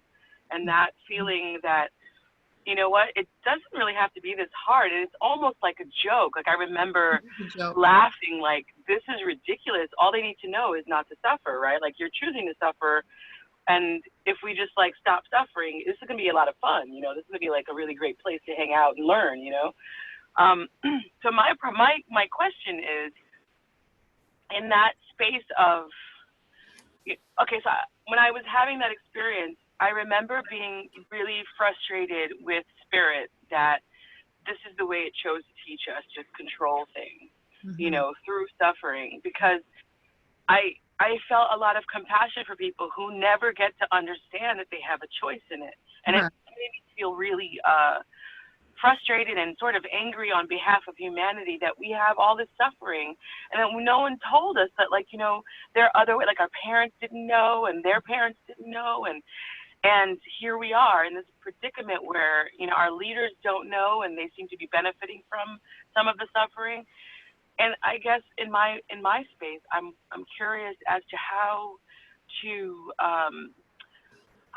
to shift that, or how to, in the face of like, oh my God, all this suffering, and navigating the suffering of others as we intersect with them. I'm in healthcare, and so part of my responsibilities is sort of managing where I'm coming from as I deal with other people's suffering. You can't just say, hey, you're choosing to suffer, because that doesn't necessarily shift them or help them. Right, it doesn't. Yeah. So I guess I'm trying to, any tips or hints for being with people as they suffer, or managing my intersection with others suffering, Yes. or even my own. So I'm going to two parts to that answer. First one, just to give you the picture of what's happening, but still this might not help people who are suffering because it seems too nebulous to grasp, but just so that everyone here has the foundation of what's really going on. I'm really happy because this gets a chance for us all to highlight the fact that this isn't a result of a big bad God who's doing a practical joke on us, or any kind of entity that isn't benevolent in any way. The one thing that I recognized was that how did I not know that I was the one holding myself off from this ever available, ever present, absolute, complete, and unquantifiable love that's beyond anything. Unconditioned meaning there's no condition to the love of this. It's so expansive that really runs the show and is the essence of who we are. A Course in Miracles puts it like this, that all of life, all of this is a dream, an impossible dream, in which we said, I want it thus, and then forgot to laugh. So when you say that it's like a joke, that's why, because it means we wanted to be separate enough to pretend that we were separate from the divine, to see what would that look like if we could be, you know, creative enough as the ray of the sun. The sun is the allness of things, and we came to earth as the ray of the sun with just enough acumen to be so creative that we can dream up anything, but not enough acumen to ever sever us. The one absolute, the one authority with a capital A is the divine. We cannot change that we are love, impeccably loved. That is impossible to change that. That's the foundation and truth. But we can dream any other dream we want, because as a divine being who's giving us free will, and, you know, ad infinitum, folks, dream up whatever you need to, we can dream up anything with our creative capacity that's so convincing that it's like the best movie you've ever been in. You're the actor, you're the Academy Award-winning actor of every single scene. So you really believe it. And so that's the reality in a bigger scope of things. But to address what you're saying, I've been in the trenches with people who are in their most challenging circumstances for the last 20 plus years. So people find me typically when I'm the last resort. They've been to every other kind of healer, counselor, person, and somehow, somewhere, because it's always a divine orchestration, someone says, you know, you have to talk to Maureen. And so when they come, I just want to give you an example of what it looks like, because I speak from my own personal experience. when someone comes in a very challenging circumstance, so say it's, a teenager who wants to commit suicide and has been, slashing their wrists and they just don't want to stay around anymore, to that degree, or to someone who has a late stage cancer, things that are very big and dramatic and imminently more even challenging than this virus, considering it's more nebulous. It's frightening because no one knows enough about it in their own and how it affects them personally. But these are situations where people are right there in the throes of pain. Now, if I said, oh, haha, you're dreaming a dream, or if I showed up in any way, shape, or form as somebody who wasn't being the embodiment of compassion at that moment, that would not be helpful, and that would be really arrogant and wrong of me. So what I do, and I'm absolutely committed and do this 100% always consistently, is I know that when someone comes to me in those kinds of painful situations, I relax more. And what that looks like to me is I'm not going to buy into anybody's dream of pain, because then we're both stuck in hell. But I will move back into myself until I click in very tangibly and powerfully and ask, what do they need now? Specifically, how do I move into this? And I might find, prayer beads that are on my way out the door. I don't know. That has happened. That specific symbol is the symbol for that person. They know who I am based on what I show up with synchronistically. That I would never have known this thing or done this thing this way had I not known something more with a capital K. And these are people who are total strangers to me. They haven't met me or know things about me, but they know immediately if I arrive that I'm a sense of comfort, because the Maureen of me recedes dramatically and the divinity of me comes forward. And so what happens in that circumstance is I'm winning, because I'm getting a chance to see what a soul shows up without ego to a situation of pain and challenge. And what is being said through me is literally the divine acting and speaking through me. So that would look like complete presence, complete availability, zero fear. It is not there, because I will tell you what it looks and feels like in me as Maureen in experiencing this. It feels like absolute engagement to the place that it's like going to the best, the most well-written movie of your life, and you're speaking the words, and the dialogue is so exquisite that you're coming into it with such rapture yourself that you can't believe that a human can show up like this to another human soul, and you're bringing them out from behind their facade at the same time. They forget their human body. They are magnetized into the situation that's light, all light, love, all love. So can you feel what that would look like for you now? Can you feel the gift that is to you?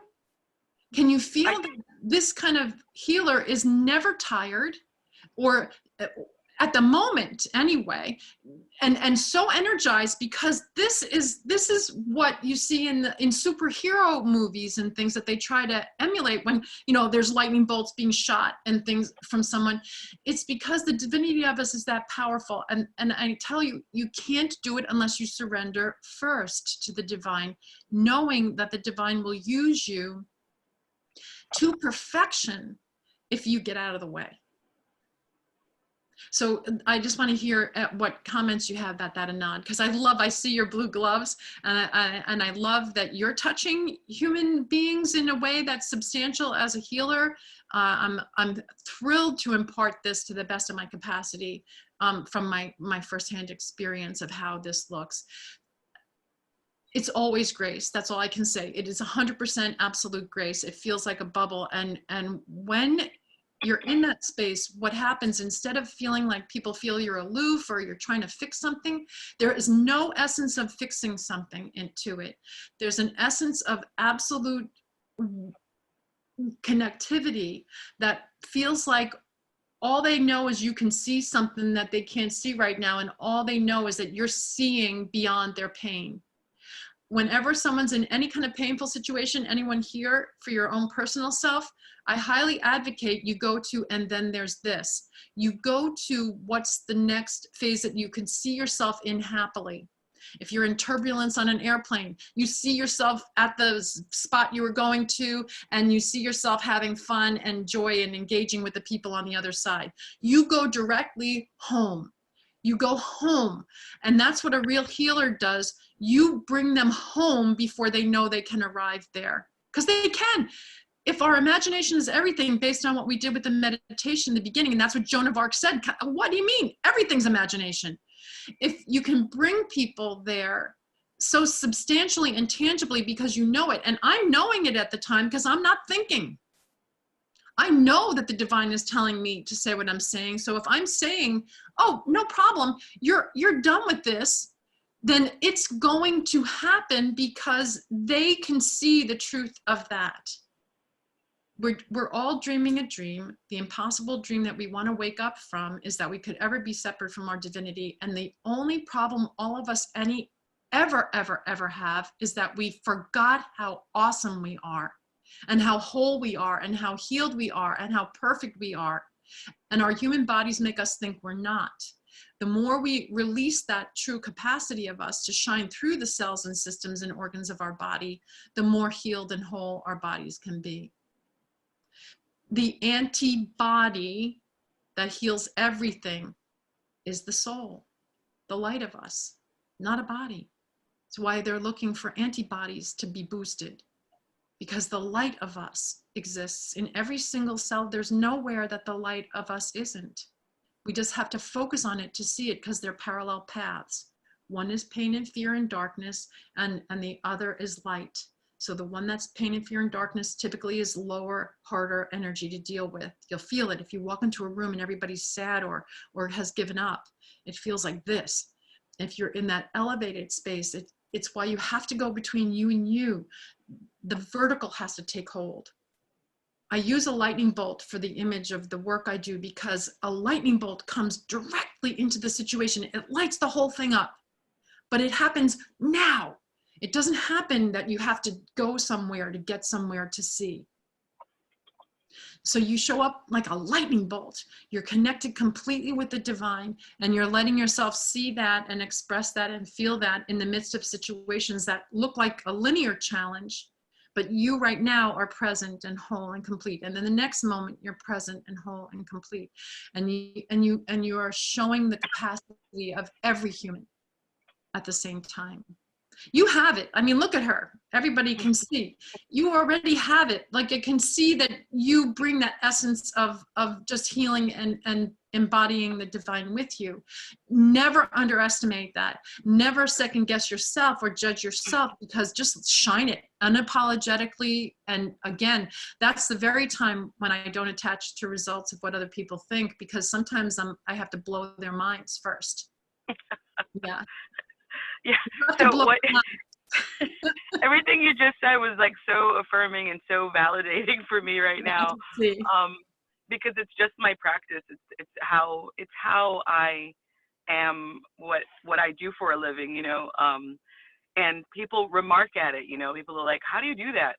And it's exactly that. And I think what my takeaway from what you're saying that takes me to the next level is that to love myself is a divine practice, and loving myself is how I process some of the things that come into my space that I'm questioning how to process. Yeah. You're making tears come to my eyes, because it's the absolute truth that everybody has to hear here, that we can't do this. This is self-love with a capital S, meaning that everyone is one. If you can love yourself that impeccably, then everyone else gets it by default. If you forget yourself in the mix and you go out to help others because you're not worthy or you're incomplete, that's total ego.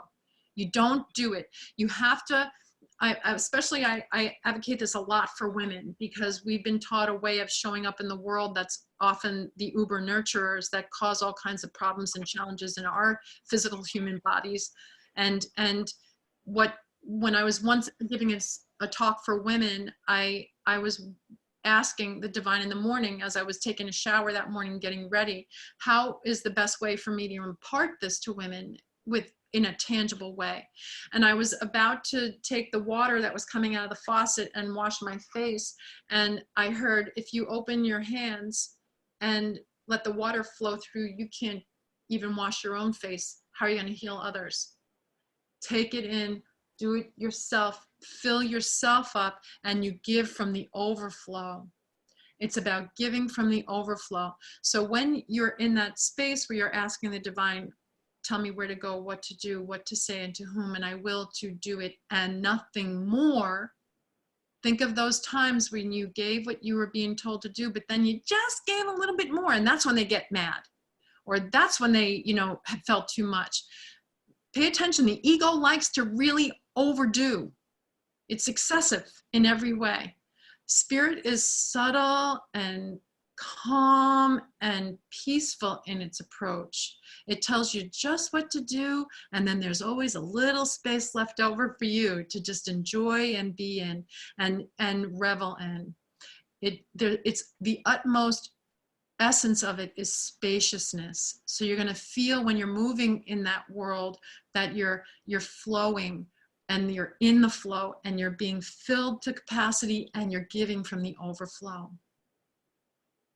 Really wonderful question. And I'm so thrilled that it kind of sends you on your way, touching lives. Because think of this, it's like that whole thing that people want to symbolize, that if you have a match and you touch a candle and candle and candle, how many people you're going to touch going out there today that get a chance to have a sense of ease, or maybe have an exhale and they don't even know why, because all of this is happening on more of an ethereal level than a physical level. It'll touch the physical and affect the physical, but again, you're going to fill up with spirit first before you see it flowing out into the world. Tangible touches of grace you're going to be leaving with people. So beautiful. Thank you so much. Yeah. Thank you, Robin, for all of this. Thank you. Yeah, thank you. Have a beautiful, grace-filled day. So any other questions? Yeah, I'm just checking in to see if anybody else has any questions. Scrolling. If you don't know how to raise your hand, click participants, and then you'll see. And if you have a question but you don't know how to raise your hand, why don't you unmute yourself right now? You just ask. Or any comments too. Don't have to be questions. Right. Breathe in the grace of sanity. It's really nice to just be speaking only about truth and well-being. And yeah, it really is. Yeah. I just wanted to refer people to the chat. If you didn't see, if you do want this recording and you didn't register with me for this, because there were many ways people arrived here. I actually didn't mean to say you're not on my email list, but if you didn't register in some way and you just came and you want the recording, please email me. I put my email address in the chat box, pushana@gmail.com. And also, if you want to make a donation and you haven't already, and you want to, you're at choice of whether you want to do that or not. But I'm just going to put my Venmo link in the chat box also. It's just my name @Robin with a Y -Vogel. And if you want to make a donation to Maureen and to us, that would be. I see a raised hand from Sean. And oh, good, perfect. I knew a little space would open up another question. All right, Sean, I just unmute you. Go ahead.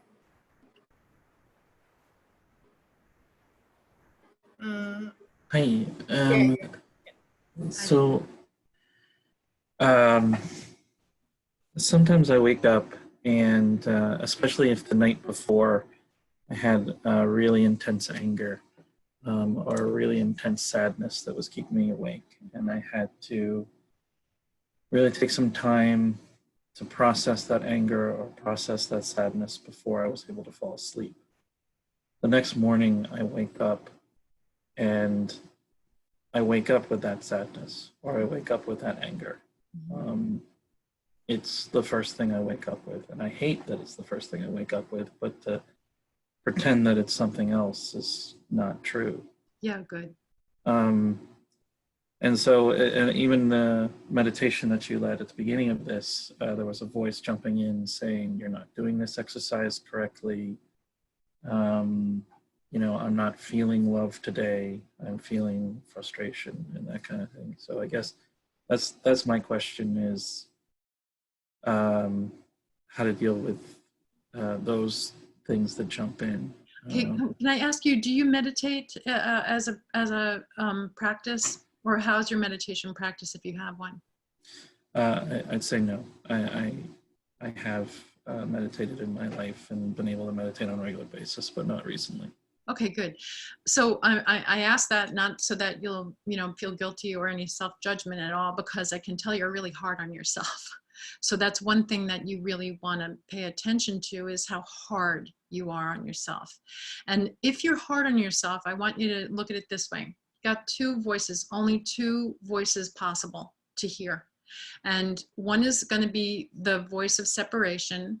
And it always says, pretty much for everybody, the mantra is, you're not worthy, you're not good enough, try harder, do more.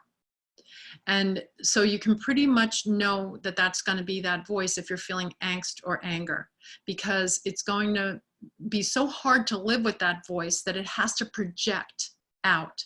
This voice, that's the voice of the ego, always projects. So it's why we see a world full of fear and why we see a world full of pain, or we see conflict with things and people, because it doesn't know how to come inward. It only projects. So just pay attention that that's the voice of the ego, or the voice of insanity. And way too many people on earth are chronically aligned with that voice. They chronically think, in other words. And that's just the human condition when we kind of got separate from ourselves and don't know how to come back. So the easiest way to come back, and as you said, you were in that meditation kind of also beating yourself up because the voice is so prominent for you these days, is just to relax and let yourself know, first of all, there's no getting around this, and there's no way to have this be false. You're perfect. Flat out perfect. You're flat out perfect. You're flat out impeccably loved. The truth of you. And you flat out are love. That's period. There's just no way to get around that. So the true voice of you is over here, knowing that. And it doesn't have a whole lot of gyrations, and it doesn't speak very much because it's in a state of knowing. Think of if someone knows something, they don't have to defend their position or anything. They're just there. If you knew you're perfectly safe, you're not going to be running around the block 10 times trying to avoid things that are scary. You're just standing in knowing. So this is you. I'm not talking about something separate from you. The thing that confused us so much is we got this idea about what God is based on monarchical societies that had kings. They were trying to come up with an idea for divinity. So there was this person who sits in the front on the throne, and everybody else is the subjects. And most often they're just, doing what the king says, and they're laying down flat so they're no threat to the king. And it's a judgmental position.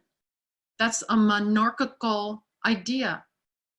And it made everybody get this skewed idea that there's some being outside of you that's running a show, when this is the intimacy of your knowing heart that runs the show. It's the voice of your own best interest, because it knows you as the being from before you came in with your first breath, and will know you when you leave with your last. So here you've got these two beings, and this one's just been more prominent. That happens in times of fear, when you watch too much media, or when you're engaged with conflicts with other people, when you've been doing things that you don't like a job or an occupation or relationships that don't serve you. Then we always have to try to defend and micromanage our way through those situations, so we think a lot more. It's just how it works. When you start to be more self-referring, and you start to be more self-honoring, and all I mean by that is just following the breath in that way, start to finish. You'll have an easier time of it when it's not like, a collective, if you're in your own space, especially if you let yourself get your face in the sun like that. and I'm not to the place of getting sunburned. Although I've done that at high noon in the sun and got no sign of sunburn because I was in this divine space, because you're being one with the light. The reason why it's the light is, think of that. Can you feel any duality to light? There's just a beingness. There's a no performing in the light. You're just the essence of something that's so unquantifiable. You can't do anything with it. It's one. So let yourself know that the reason why I like that you said that you're trying before you go to sleep to get yourself in a calm space, and how I'd like this to look for you, because you're hard on yourself. It's not easy to get to a calm space when you've been hard on yourself or trying to make yourself be something that you're having a hard time doing. Instead of trying to do anything, just feel grateful for the things that did work out. So let yourself have a little journal or something next to your bed. I like writing because it takes the soul in a tangible way. You'll see it on a page.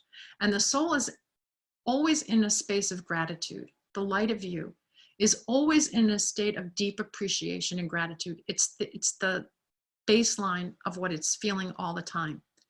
So if you can just write down 3 things that you're grateful for from the day that you just had, if it's even just, that you were able to brush your teeth, just 3 things, and only focus on those 3 things. Don't try to get out of the pain or the problem from the day, and just get yourself in the habit of thinking of 3 things that you're grateful for before you go to sleep, directly before you're going to sleep, and keep mulling those over in your mind, the things you're grateful for. And if you see more than 3, fine, but just don't make this complicated.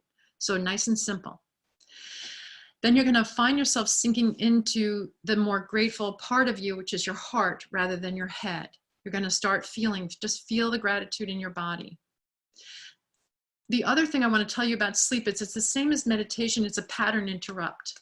So it causes us to be able to get out of our linear mind, but also we process a lot of things in dreams that we might shove to the back of our minds, or it might feel too uncomfortable to experience in a waking life. So if you've got a lot of tumult, and again, all of this is a result of you being very hard on yourself, let yourself just be. Let yourself just breathe. You're a human being. All humans are doing the best they can.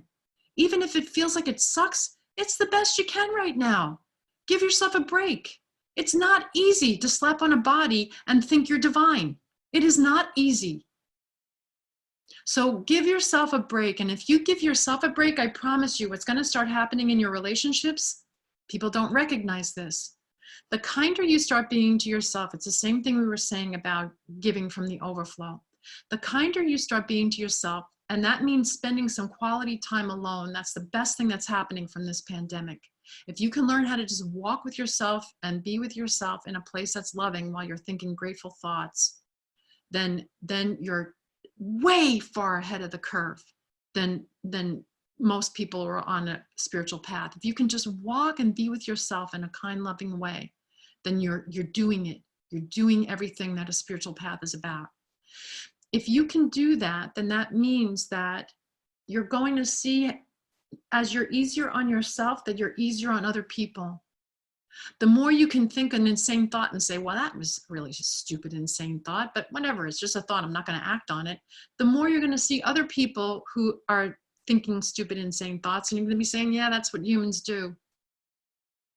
The more you forgive yourself, the easier it's going to be to forgive other people for just being human and being sucked into a dream that's really terrifically hard to pretend it's not the only thing that's real. So get this first and foremost. You're a massive, amazing, awesome being who is impeccably loved, is absolutely perfect, and could not possibly be anything but that, because that's impossible. The author with a capital A said you will never be able to sever from the truth of you, ever. That's the one true law of the divine. You are love. Only love is real. Nothing real can be threatened. Herein lies the peace of the divine. That's the only truth. And it says it in every single sacred scripture says this in one way, shape, or form. It all says only love is real. Nothing real can be threatened. So that's the truth of you. All this other threatening stuff, this other bullshitty stuff that our minds say, is all the separate voice that's trying to pretend that you were dropped and that you're not good enough and you're not worthy enough. But it is impossible. So it feels really bad because it's impossible. And it feels lonely and scary and like death because it's impossible. If you let yourself just relax and be kind to yourself and think of these grateful things before you go to bed. First thing in the morning, take a look at them again. Don't engage with life at all unless you've engaged in a loving way with yourself first. And let yourself relax more. Do anything that you love that brings you a joyful thing. I've done a lot of this work with kids who are killing each other in schools and in maximum security prisons with people who really hated themselves. And the kids who I worked with in the schools were the kids who were on their way if they didn't change their orientation to prisons. It's a lot harder in some degrees to do this in prison because you don't get a chance to be by yourself. They're very noisy places and they have a lot of people on top of each other. Whereas with the kids, I'd say they had to have these soul-based like play dates, creativity dates, I called it, because at our core of us, we're very creative. That's why I can always say, and then there's this. No story is finite. There's always this, including death. There's more, that doesn't stop. We are an infinite being. So when you get in that creative space, there's always a way to change the story, your own personal story. So I will tell you this from my personal firsthand experience with people who've been the people who had a really hard time with themselves, despised themselves the most, and did things in life that other people could really judge as being really unconscious and bad in quotes. Those are the people who are the brightest souls. When they wake up big time because they know the contrast and they know what hell is and they don't want to go back and they aren't wishy-washy about this and they don't decide to default to being just human and having a very low bar. They've done the things that were the hardest to live with and they said, okay, been there, done that. And they then default to being who they truly are. One girl who was often trying to commit suicide that I worked with, had the marks on her wrist to prove it. You know what she did after she wrote on her wrist with a tattoo, the brightest souls have the darkest starts. I love it because she got it. She knew. And let me tell you, that kid is bright. She's been around for a long time now after that, and she is bright. And any adversity that's happened to her in her life since then, she's skated through it like an angel. So I know who you are, even if you don't know who you are. It's very obvious. Someone who's hard on themselves like that has a big, bright soul to emerge. And all you got to do, it's not this big path to get there, to let yourself be free. All you got to do, Sean, is wake up in the morning feeling a little bit grateful for the things that you felt grateful for the night before. And then it's just as easy as saying, okay, I'm going to be the light today. And all that means is that you plug in. Tell me where to go. Tell me what to do. Tell me what to say and to whom, and I will to do it and nothing more. And when you plug in that way, all it is, you're the light. Just don't leave the house unless you plug in. Don't even get out of bed unless you plug in. How do you expect to be the light if you didn't plug in? There's an energy source. It's doing the whole thing. You don't even have to do anything. I need do nothing. Plug in, you'll be told where to go, what to do, what to say. And I have to tell you, because of your beginnings, you have a lot of people who you can affect who are going to be in darkness that have a really powerful person embodying this in their life. You're going to make a big impact. But you can't do it till you're given from the overflow. That means love yourself first. Say to your ego, I've had enough of this bullshit. You've been telling me I'm not good enough for too long, and that I don't know where the voice began, but all I have to know about this is it's a bunch of bullshit and I'm not listening anymore. I've had enough. And then anytime you default to your ego, you'll know it. Just say to yourself, who am I being when I'm not being myself? It's you pretending that you're not the bright one here. that can affect so many people and so many lives. No pressure. Just be. Just be. You're already there. You're already there. Thank you. For Sean. For everybody. Yeah, totally. You know, So there This is one more is a good question. Just time. want to let you know. Yeah. Okay, good. Sorry, there is one more question. We're also at 1:00. So if everybody, Okay. whoever wants to stay, definitely stay. We're going to take another question, assuming you have more time, Maureen. I think. Yeah, I do. Yeah. And if you have to go, blessings and thank you for being here with us. I'm going to call on you, Arlene. I'm going to unmute you. Go ahead.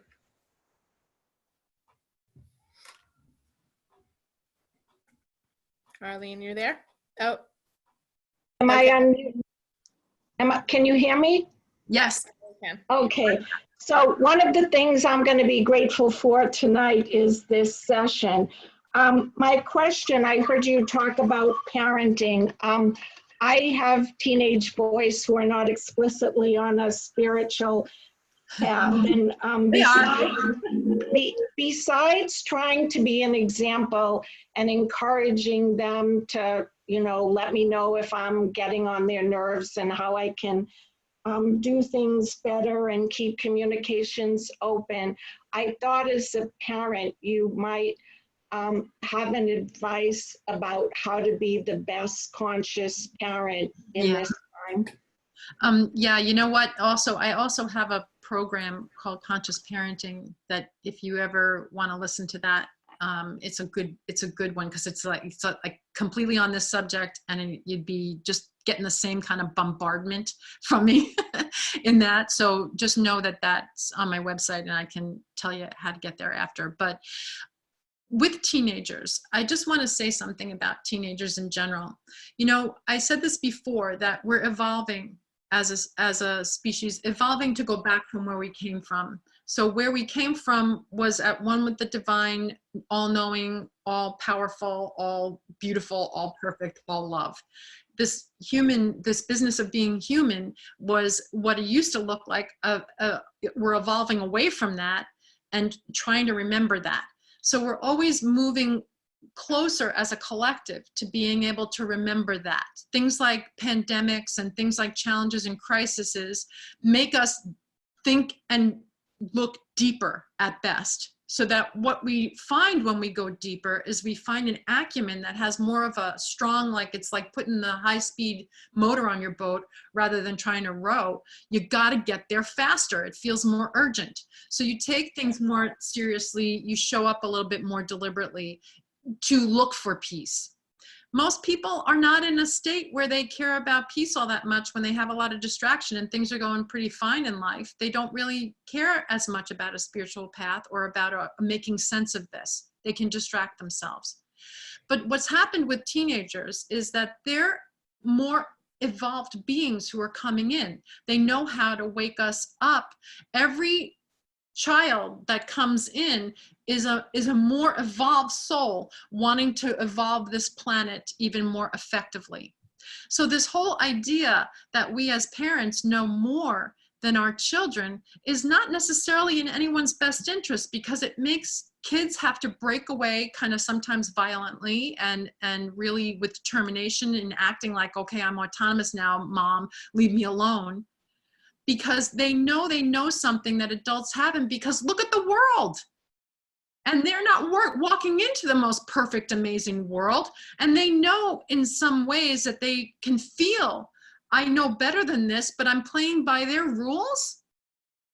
So they, by nature of that, they naturally want to revolt and rebel. Anyone, even a really good kid, knows that they want to do it differently because they have an acumen to see it more objectively, because they're not bought in hook, line, and sinker like people who've been in here navigating the planet the way they have for the time that they have. So we want to get to the place, first and foremost, that we start to respect the capacity of teenagers as these evolving, more conscious souls. Because anybody, the more you're enculturated, the less conscious you are.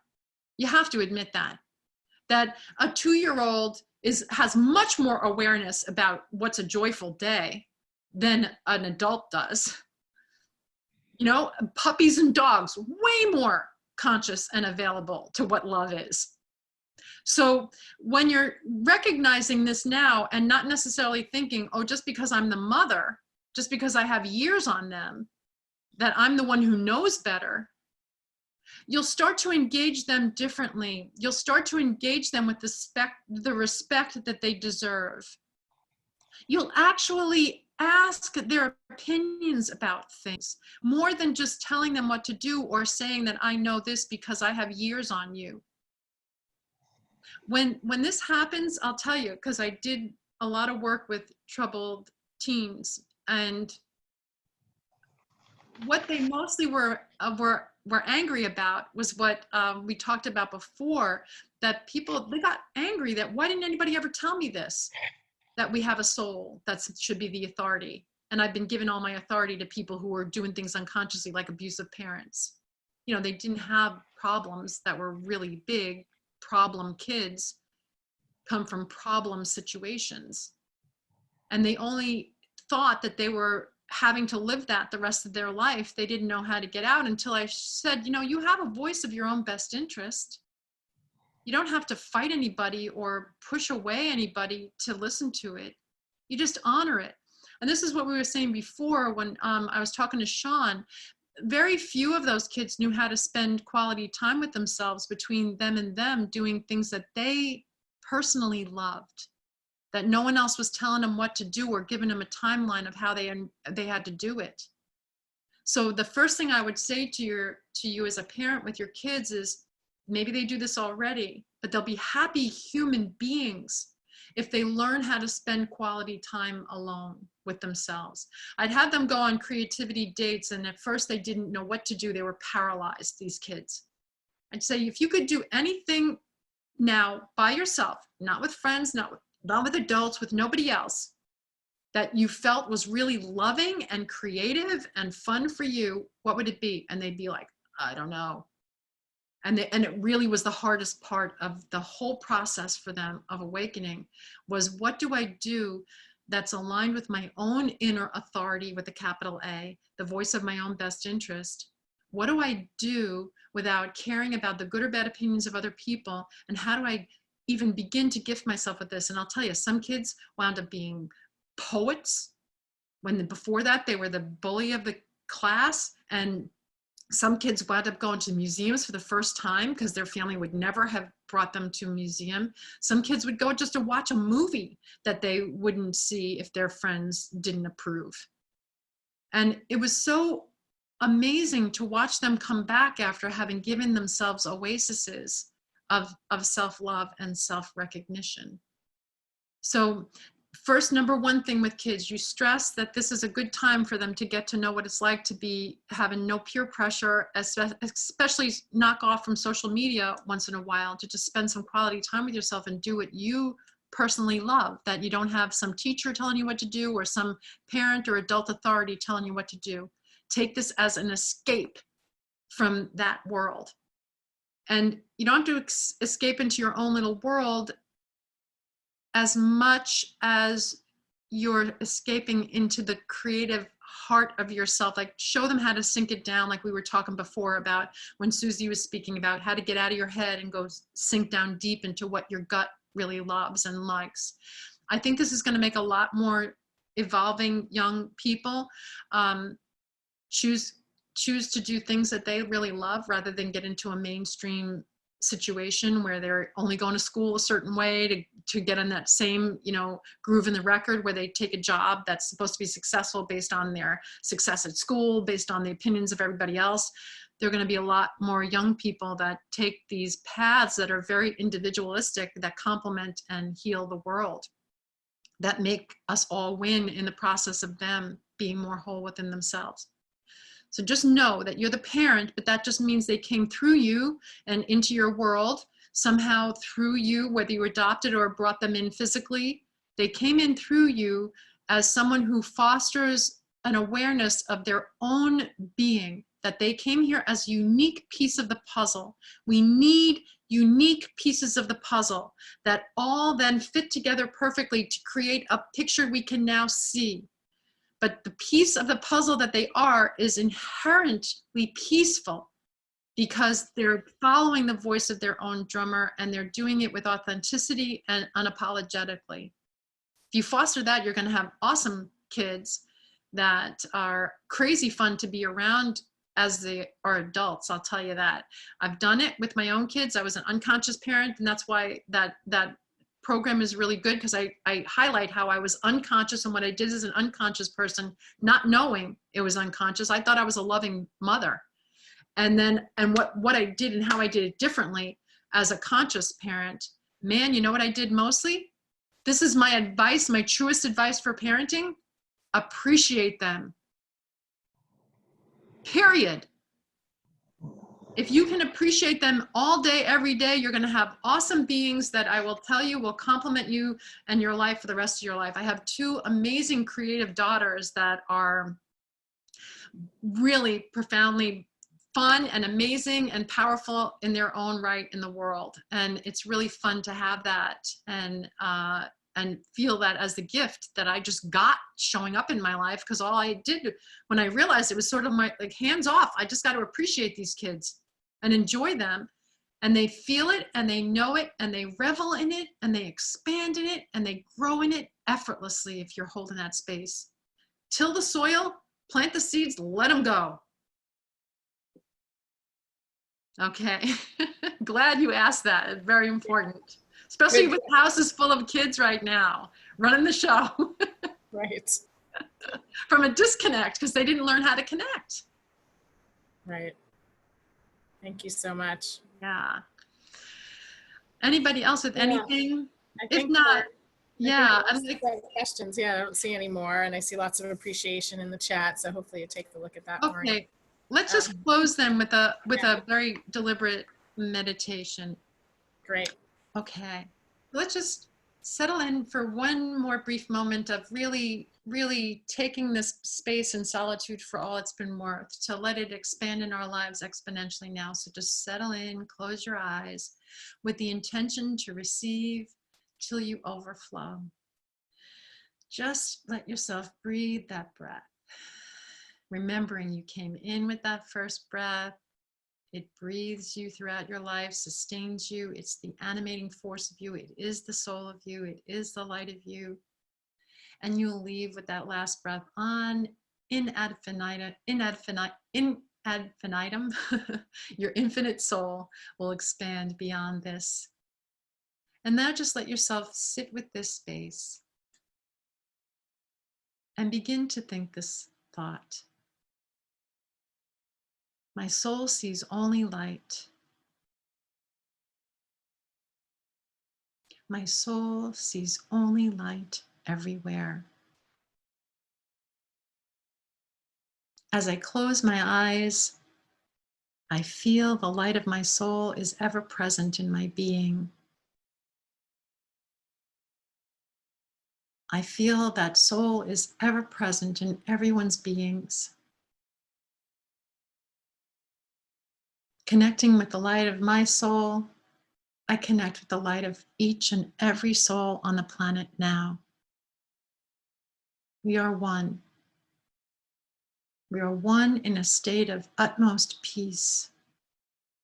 We are one in a state of utmost grace. We are one in a state of absolute love. I let myself breathe this light and love into my physical body.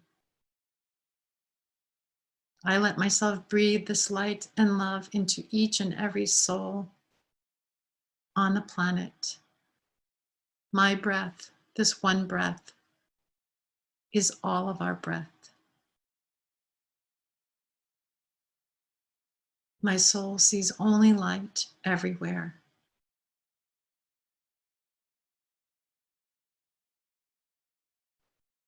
I abide in the light of the soul. From within this light, I bless my body now. I abide in a state of grace and ease forever. We are one. We are one. We are one.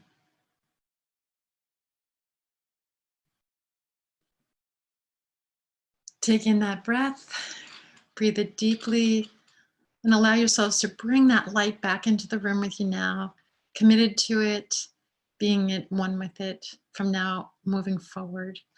If anybody needs to get any more hits of this, like maybe I'll do this along with Robin. I don't know. We'll see what's evolving because things are evolving every day. But I plan on doing like Instagram videos, and I have a YouTube channel, and have been starting a podcast that's just about to launch on things. And everything's kind of like, that's the tech that has always held me back. So I'm just like throwing stuff out there now in a way that it might work seamlessly and it might not. But if you just go to maureenwhitehouse.com, you can sign up for a lot of things there that I have and be notified of things if I have stuff in the future coming up. But I would love everybody to just take this and run with it out on the planet right now. See that what's good for you is good for all. And that you're going to be seeing yourself in a constant state of grace by letting yourself remain here. The podcast name is Miracle Renegade. So super fun, because I got a young guy that's a millennial that's super fun. He's actually one of my daughter's boyfriends, and he's just like trying to grapple with this stuff on a level of making it real and having it make sense, tangible sense. So we decided to do a podcast, and we've been doing it now for a while, and it's almost ready to launch. And it's super fun because it's like that whole perspective of, you know, show me, I don't get this, and things, and it's bringing it to real life. So I like it. It's a funny at times, and we had to do some like crisis episodes just recently to get some more stuff out about the pandemic, just because it was so pertinent. But yeah, there's a lot of fun to be had on the planet for people who are waking up now. So hook into all of that and let yourself take a nice big deep breath. And if you're in New England on a sunny day like we have right now, get out there and enjoy it, and keep in your personal space full of light, and shine it and wave and smile. Okay. Lots of love, everybody. Thank you. I appreciate everyone's presence. I'm sending my greatest love and gratitude to you all. And thank you also for everyone who asked questions. They're wonderful, beautiful, candid questions. Appreciate it very much. We all learn and grow from that. Again, as always, we're one. Okay. Lots of love. Bye, everybody. Bye. Bye. Big blessings to everyone.